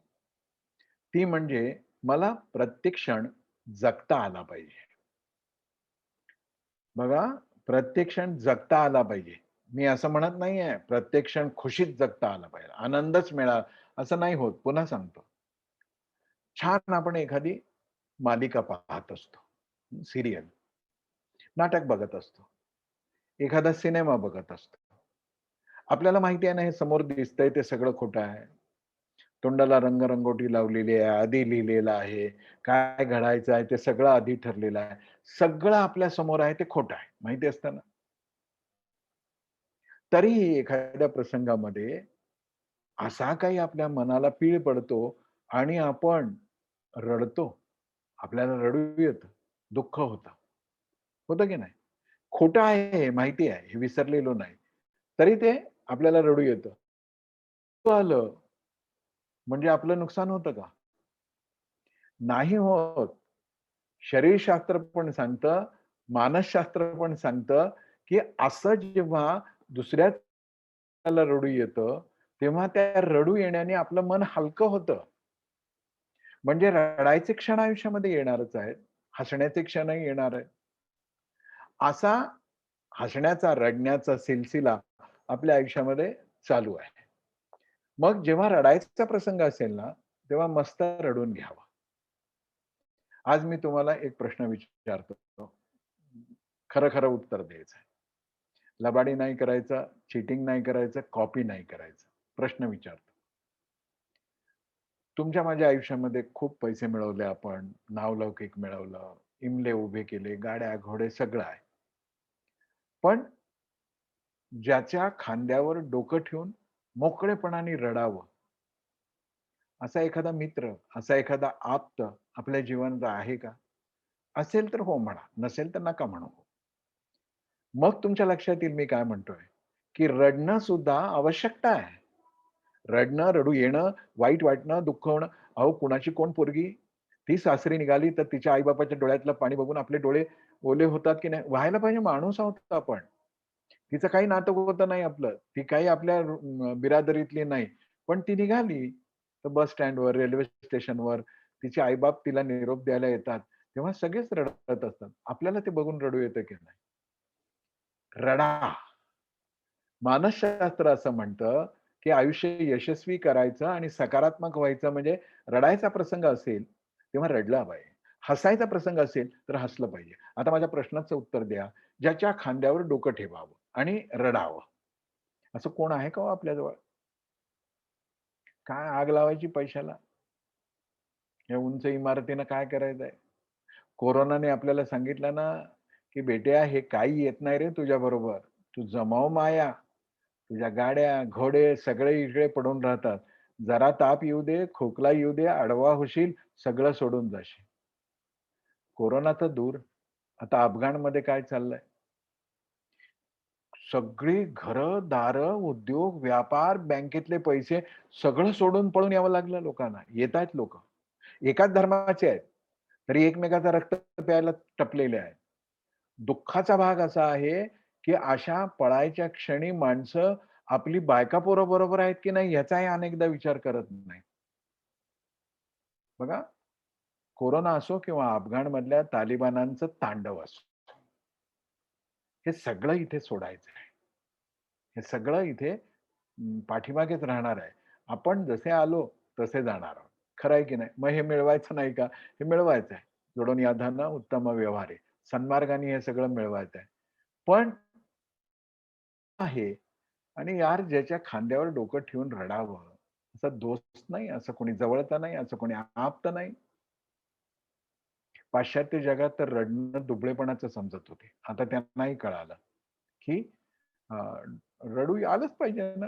शेवटी तर इतकं सगळं वैभव असेल आणि रडायची जागा नसेल तर काही उपयोग नाही. दुसरी गोष्ट, रडायची जशी जागा नाही, तशी हसायची जागा आहे का हो? म्हणजे ज्याच्या गळ्यात गळा घालावा, हातात हात घ्यावे, गरगरा फिरावं, उड्या माराव्या, त्याने आपल्याला 2 शिव्या द्याव्या, आपण त्याला 2 शिव्या द्याव्या, मोकळेपणाने हसावं, असं कोणी आहे का? असं कोणी नाही. म्हणून हास्य निर्माण करणाऱ्या त्या अतिशय सामान्य कल्पनाशक्ती असलेल्या भिकारड्या हास्य मालिका आपण बघतो. चला हवा येऊ द्या आणि कपिल शर्मा शो काय आणि हास्य जत्रा काय. यात खरं निरागस निकोप हसावं असं असतं का हो त्यात काही? ते सगळे उल्लू लोक एकत्र जमले आणि ते आम्हाला काहीतरी वेडेवाकडे अंगविक्षेप करून दाखवतात. ते त्यांचं बोलणं किळसवाणं, घाणेरडं, पुरुष बायकाचे कपडे काय घालतो, बाई पुरुषासारखं काय बोलते आणि आपण हसतो. कारण का हसण्याचा निरागस, निकोप, निर्विष असा आनंदच आपण घेतलेला नाही कधी. म्हणून ह्या दुय्यम-तिय्यम दर्जाच्या नट-नट्यांच्या या सगळ्या विनोदी मालिका आहे ना, कित्येक वेळा तर मला असं वाटतं, की हास्य जत्रा असो, वा चला हवा येऊ द्या किंवा कपिल शर्मा असो, हे बघून जी माणसं हसतात ना, त्यांच्या डोक्यावर परिणाम झालाय असं मला वाटतं. मालिकांचा दोष नाहीये बरं यात. दादा कोंडकेचा सोंगाड्या बघताना आपल्याला हसू येत होतं की नाही? पुढे दादा कोंडकेंनी ताळतंत्र सोडला हे सोडून द्या. पण सोंगाड्या, पु. ल. देशपांड्यांचा गुळाचा गणपती, पु. ल. देशपांडेंचे व्यक्ती आणि वल्ली आणि केवळ पु. ल. देशपांडेच नाही, अलीकडच्या काळातही असे खुसखुशीत, निर्दोष कसलाही त्याच्यामध्ये घाणेरडेपणा नाही, ओंगळपणा नाही, असे विनोद करणारे लेखकांचे विनोद ऐकताना, साहित्य ऐकताना आपल्याला आनंद होतो की नाही? आपल्या आयुष्यामधली ही कमाई आहे. रडायसाठी जागा हवी, हसायसाठी जागा हवी.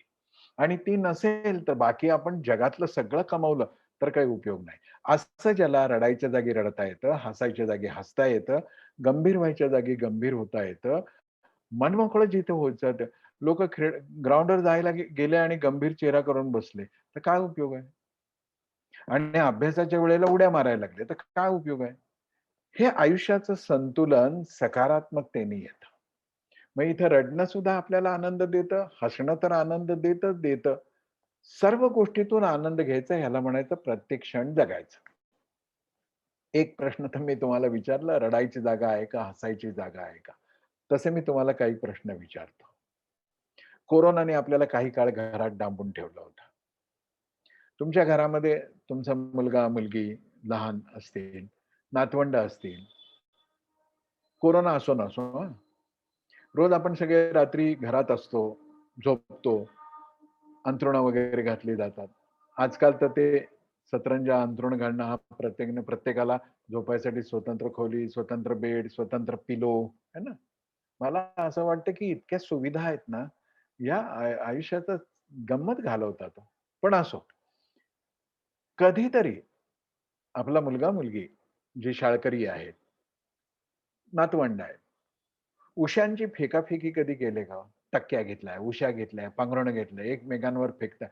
काही कोणी बघायला येणार नाही. तुम्हीचे तुमच्या घरातले आहेत.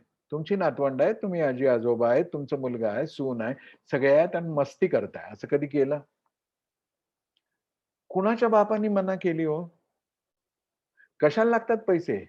बाहेर जाऊन हॉटेलमध्ये प्रकृती बिघडवणारच खाऊन आलं म्हणजे खुशी झाली असं नाही. तुम्ही घरात मस्ती कधी केली आहे का? कोणी आई-बाबा किंवा आजी-आजोबा आजकाल घोडा-घोडा होतात का आपल्या मुलांसाठी, नातवंडांसाठी? अरे, मजा आहे ना ही. याला पैसे नाही लागत. याला फक्त एक सकारात्मकता लागते. 1.5 वर्ष आपण घरामध्ये होतो. सुतक पाळत बसल्यासारखे बसलो, तर काय होणार आहे? पण या 1.5 वर्षामध्ये मी नातेवाईकांशी फोनवरून संपर्क करेन, जवळच्या लोकांना मदत करता येणं शक्य असेल तर करेन. कुणी अडला-नडला आहे, अहो ज्यांचं हातावर पोट आहे, त्यांना मी थोडा शिधा देईन, त्यांना थोडे पैसे देईन, काही औषधोपचाराची व्यवस्था करून देईन. माझ्या ओळखीने त्यांच्या काही गोष्टी मार्गी लावेन. असं जर केलं, ह्याला म्हणायचं सकारात्मक. आता कोरोना आला, आता काय करू? आता मी जगू कसं? मर, है ना? कोरोना तुम्हाला खूप चांगल्या गोष्टी पण देतो आहे. एक तर माणसाला माणसाची किंमत कळाली. घरात आपण जास्तीत जास्त एकत्र राहिल्यामुळे एकमेकांना समजून घेणं सोपं गेलं. आणि बाहेरचं फिरणं, बाहेरचं खाणं, बाहेरचं सगळ्या टवाळक्या संपल्यामुळे आपल्या असं लक्षात आलं, की अरे दर आठवड्याला बाहेर जाऊन चरणं आवश्यक नाही. दर 15 दिवसाला सिनेमा पाहिलाच पाहिजे आवश्यक नाही. उठ-सूट काहीतरी निमित्त कर आणि खरेदी करायला बाहेर पड. काय म्हणायचं? शॉपिंग. एक तर लायकीपेक्षा जास्त पैसे आले. बुद्धी नसल्यामुळं काय घ्यावं, काय घेऊ नये याचा विवेक करता येत नाही. निघाले शॉपिंगला. हे सगळं बंद होऊ नये. आपण जिवंत आहोत की नाही? याचं कारणच असं, की ही सकारात्मकता आपल्या जगण्याला एक शक्ती देत असते. पहिली गोष्ट काय विसरू नका, सुख-दुःख आहे, चढ-उतार आहे. स्वीकार करा. मस्त मजेत जगा. प्रसादायचं समजा. प्रत्येक क्षण जगा. आणि असा जगत असताना आशेचा जो किरण येईल तो पकडून ठेवा. होत्याच का नव्हतं होतं. होऊ द्या. शून्यातून विश्व निर्माण करायला करू. खूप जणांना या कोरोनाच्या काळामध्ये आपण बघितलं, की चांगले-चांगले व्यवसाय बंद पडले. बंद पडले. मग ह्याच्यावर एकच उपाय का आत्महत्या करणं? ह्याच्यावर एकच उपाय आहे एकमेकाचे खून करत जाणं.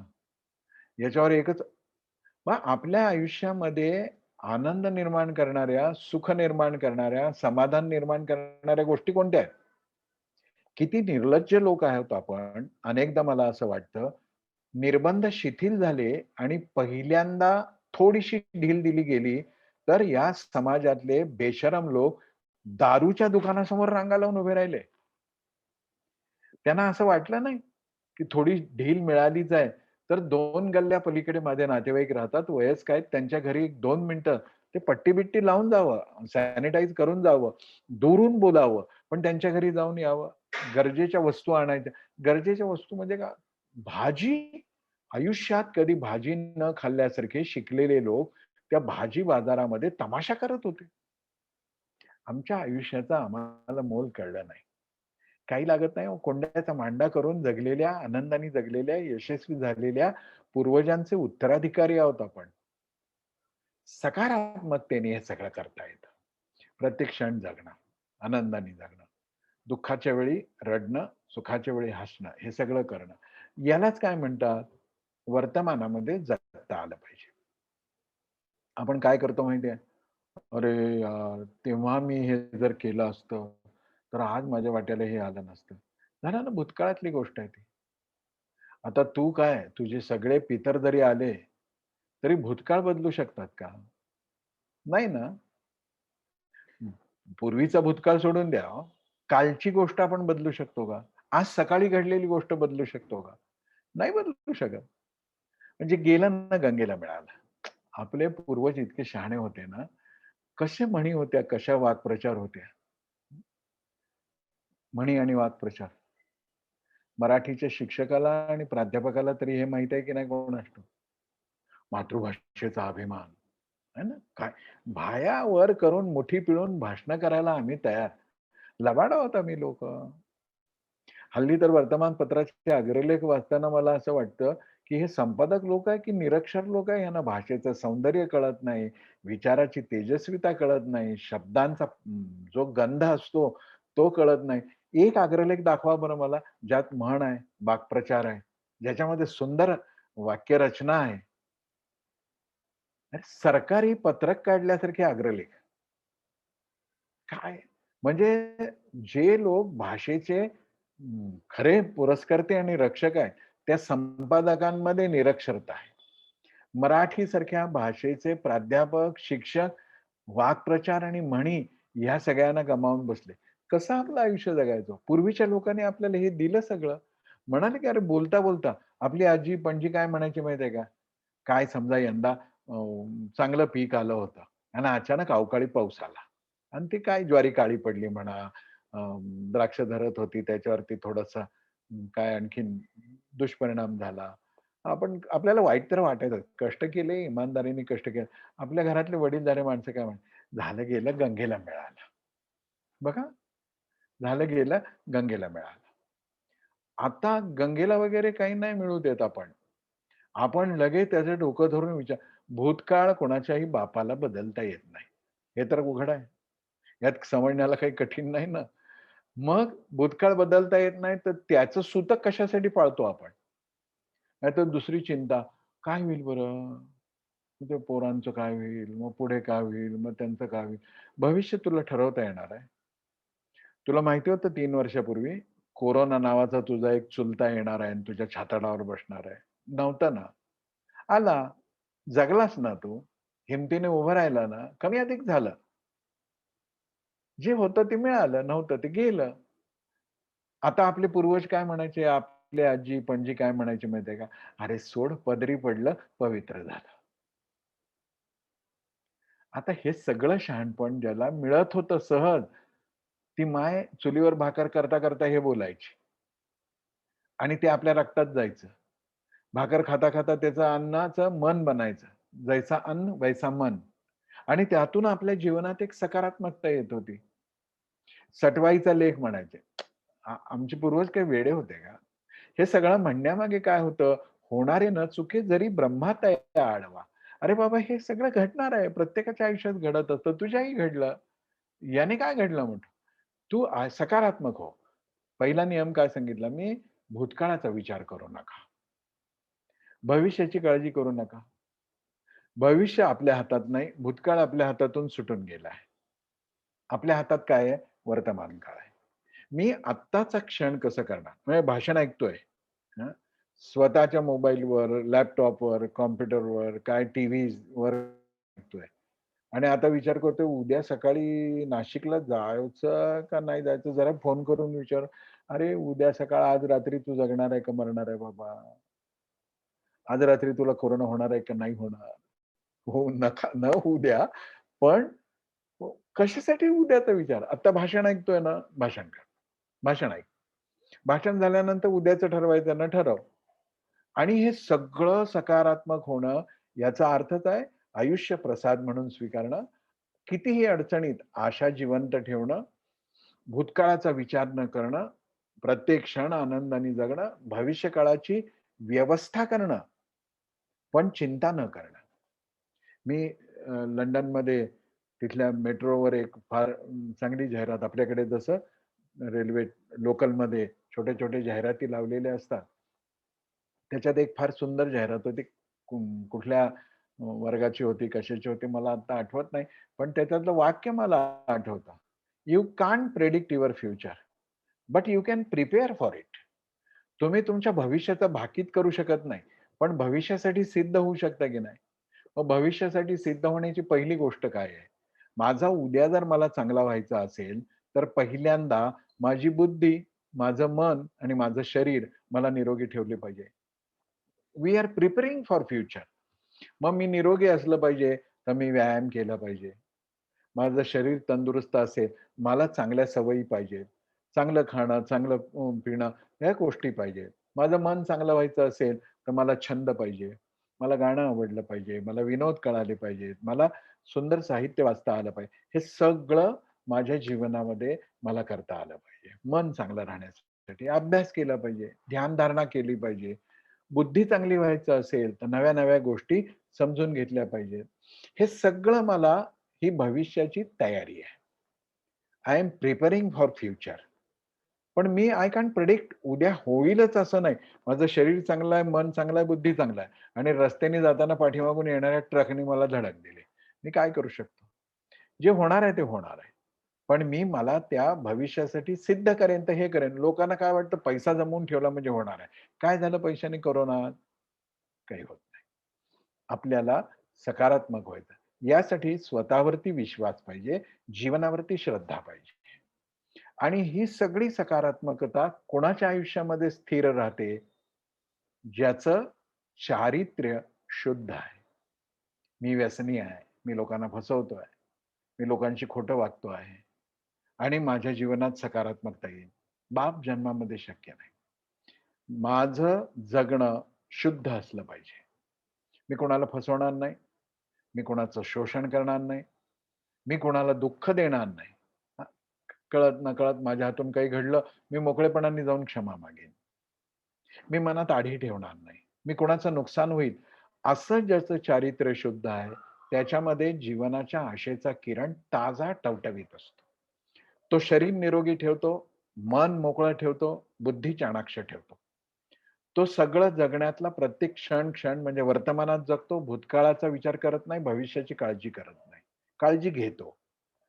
तो आपलं आयुष्य प्रसाद म्हणून स्वीकारतो. आणि अशा पद्धतीनं ज्यांनी आपल्या जगण्यामध्ये सकारात्मकता आणलेली आहे, त्याच्यावर संकटं आली तरी तो उभा राहतो, यशस्वी होतो. आणि कदाचित त्याला आपण ज्याला सक्सेसफुल म्हणतो, तसं यश त्याच्या आयुष्यात नसेल, तरी जगण्यातला माणूस म्हणून तो यशस्वी झालेला असतो. मग हे होण्यासाठी छोट्या-छोट्या गोष्टी आहेत. सर्वावर प्रेम करा. आपल्या संपर्कात येणाऱ्या प्रत्येकाच्या कल्याणाची कामना करा. मी एकटा सुखी होऊ शकत नाही. माझ्या अवतीभोवती सगळे असतील, ते सुखी राहण्यासाठीचा प्रयत्न करावा. आणि केवळ नातेवाईक, आप्त, मित्र, गावकरी, ग्रामस्थ एवढेच नाही, तर समग्र पर्यावरण सुद्धा माझ्यामुळं संतुलित राहील, समाधानी राहील, असा मला प्रयत्न जर करता आला, तर माझ्या सकारात्मकतेची लस माझ्या रक्ताच्या थेंबा-थेंबामध्ये भिनली आहे आणि मी पूर्णपणाने एक आनंददायी आयुष्य जगू शकतो. अष्टभुजा गोपालकृष्णाने आपलं आयुष्य तसंच जगलं. श्रीरामाने आपलं आयुष्य तसंच जगलं आणि राम आणि कृष्णाच्या परंपरेतल्याच एका महापुरुषाचं आयुष्यही तसंच होतं, ज्यांचं नाव होतं छत्रपती शिवाजी महाराज. सकारात्मकतेची लस जिजाऊ आईसाहेबांनी त्यांना कशी टोचली होती, आत्ता नाही, उद्या संध्याकाळी 6 वाजता आपण त्याविषयी विचार करणार आहोत.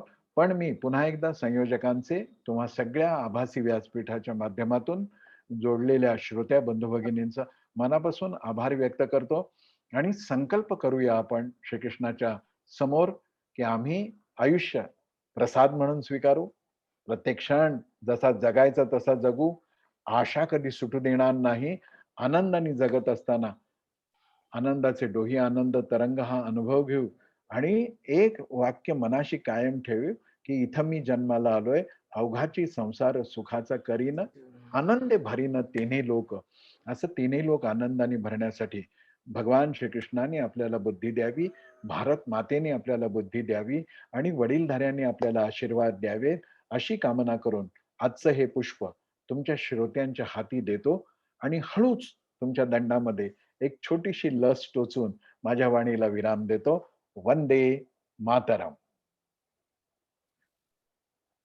धन्यवाद सर. सूर्य जीवन देता आपुले, कमल जैसे असले फुलले, तैसे आपल्या बोला झाले कृपा पात्र जीवांचे. खरोखर आता 1.5-2 वर्षाचं वातावरण जर सर आपण बघितलं तर सगळीकडे या कोरोनामुळे आणि कोरोनामुळे आलेल्या संकटांमुळे लहान मुलगा असो नाही तर वयस्कर असो, शेतकरी असेल नोकरदार असेल, सगळ्यांना या कोरोनाची झळ कोणत्या ना कोणत्या मार्गाने झालेलीच आहे. आणि कोरोना प्रतिबंधक लस होण्याची शक्यता कमी होती असं आपण ऐकले. तसं आपल्या मनाला सकारात्मकतेची लस जर आपण स्वतः टोचून घेतल्यास आयुष्यातील अनेक संकटावर आपण मात करू शकतो. आणि ही सकारात्मकतेची लस आपण कोणत्याही प्रकारची वेदना न होता आपल्या मधुर वाणीने घरबसल्या आम्हा सर्वांना दिली सर.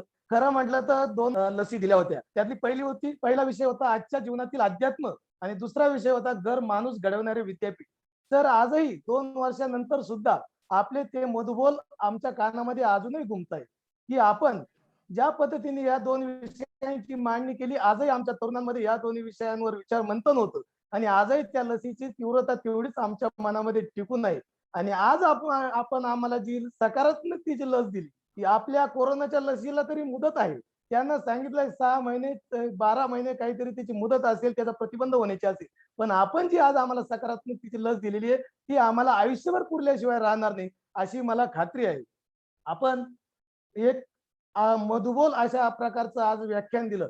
खरं म्हटलं तर उद्याही आम्ही फार उत्सुक आहोत आपला शिवाजी महाराजांविषयी छत्रपती शिवराय काळापुढील नेतृत्व हा विषय ऐकण्यासाठी उद्याही आम्ही सगळेजण खूप खूप उत्सुक आहोत.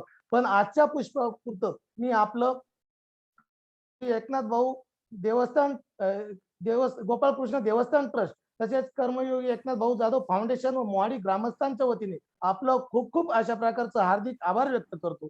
आपण सांगितलं की कोरोनाच्या काळामध्ये नकारात्मकता जर नाही ठेवली, आपण सकारात्मक जर ठेवली तर संकटातही आपल्याला संधी शोधता येते. खरोखर जरी आज ऑनलाईन पद्धतीने आपण संपूर्ण पद्धतीने योग्य पद्धतीने सर्वांपर्यंत पोहोचू शकत नसले तरी सुद्धा सर आजही आजच्या काळामध्ये आमच्या मोहाडीतून बाहेर गेलेले व्यवसाय निमित्ताने नोकरी निमित्ताने गेलेल्या अनेकांची अशी खंत होती यापूर्वी की आपल्या मोहाडी गावामध्ये एवढी छान पद्धतीची व्याख्यानमाला चालते, पण त्या व्याख्यानमालेमध्ये आम्हाला नोकरी व्यवसायाच्या निमित्ताने बाहेर असल्यामुळे आम्हाला सहभागी होता येत नाही. या कोरोनाची एक आपण सकारात्मकच समजूया की या सकारात्मकतेच्या काळामध्ये त्यांनाही या व्याख्यानमालेमध्ये सहभागी होता आलं. असे खरं म्हटलं तर अनेक जण आहे, माझ्या पुढे फार मोठी लिस्ट आहे.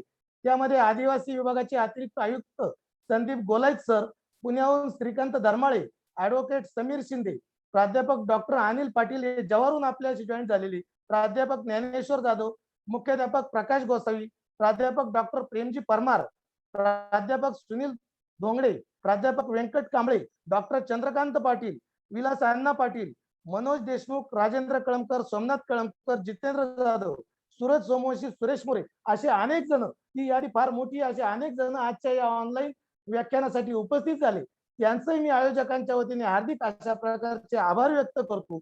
आणि उद्याचा विषय सुद्धा आपल्याला गळसाजी सरांच्या मुखातूनच आपल्याला ऐकायला मिळणार आहे. उद्याचा विषय आहे छत्रपती शिवराय काळापुढील नेतृत्व.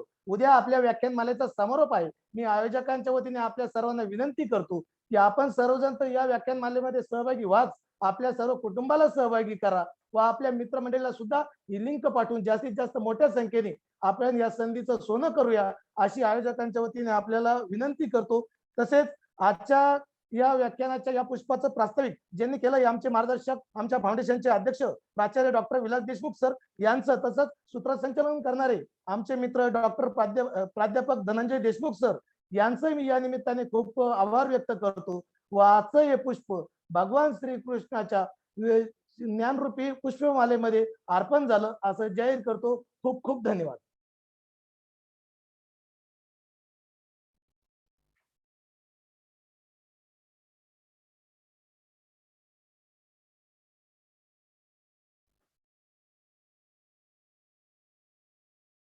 काही बोलता सर तुम्ही? आज आपण संपून टाकू आपल्या सगळ्यांचे पुनश्च एकदा धन्यवाद. धन्यवाद. थँक्यू.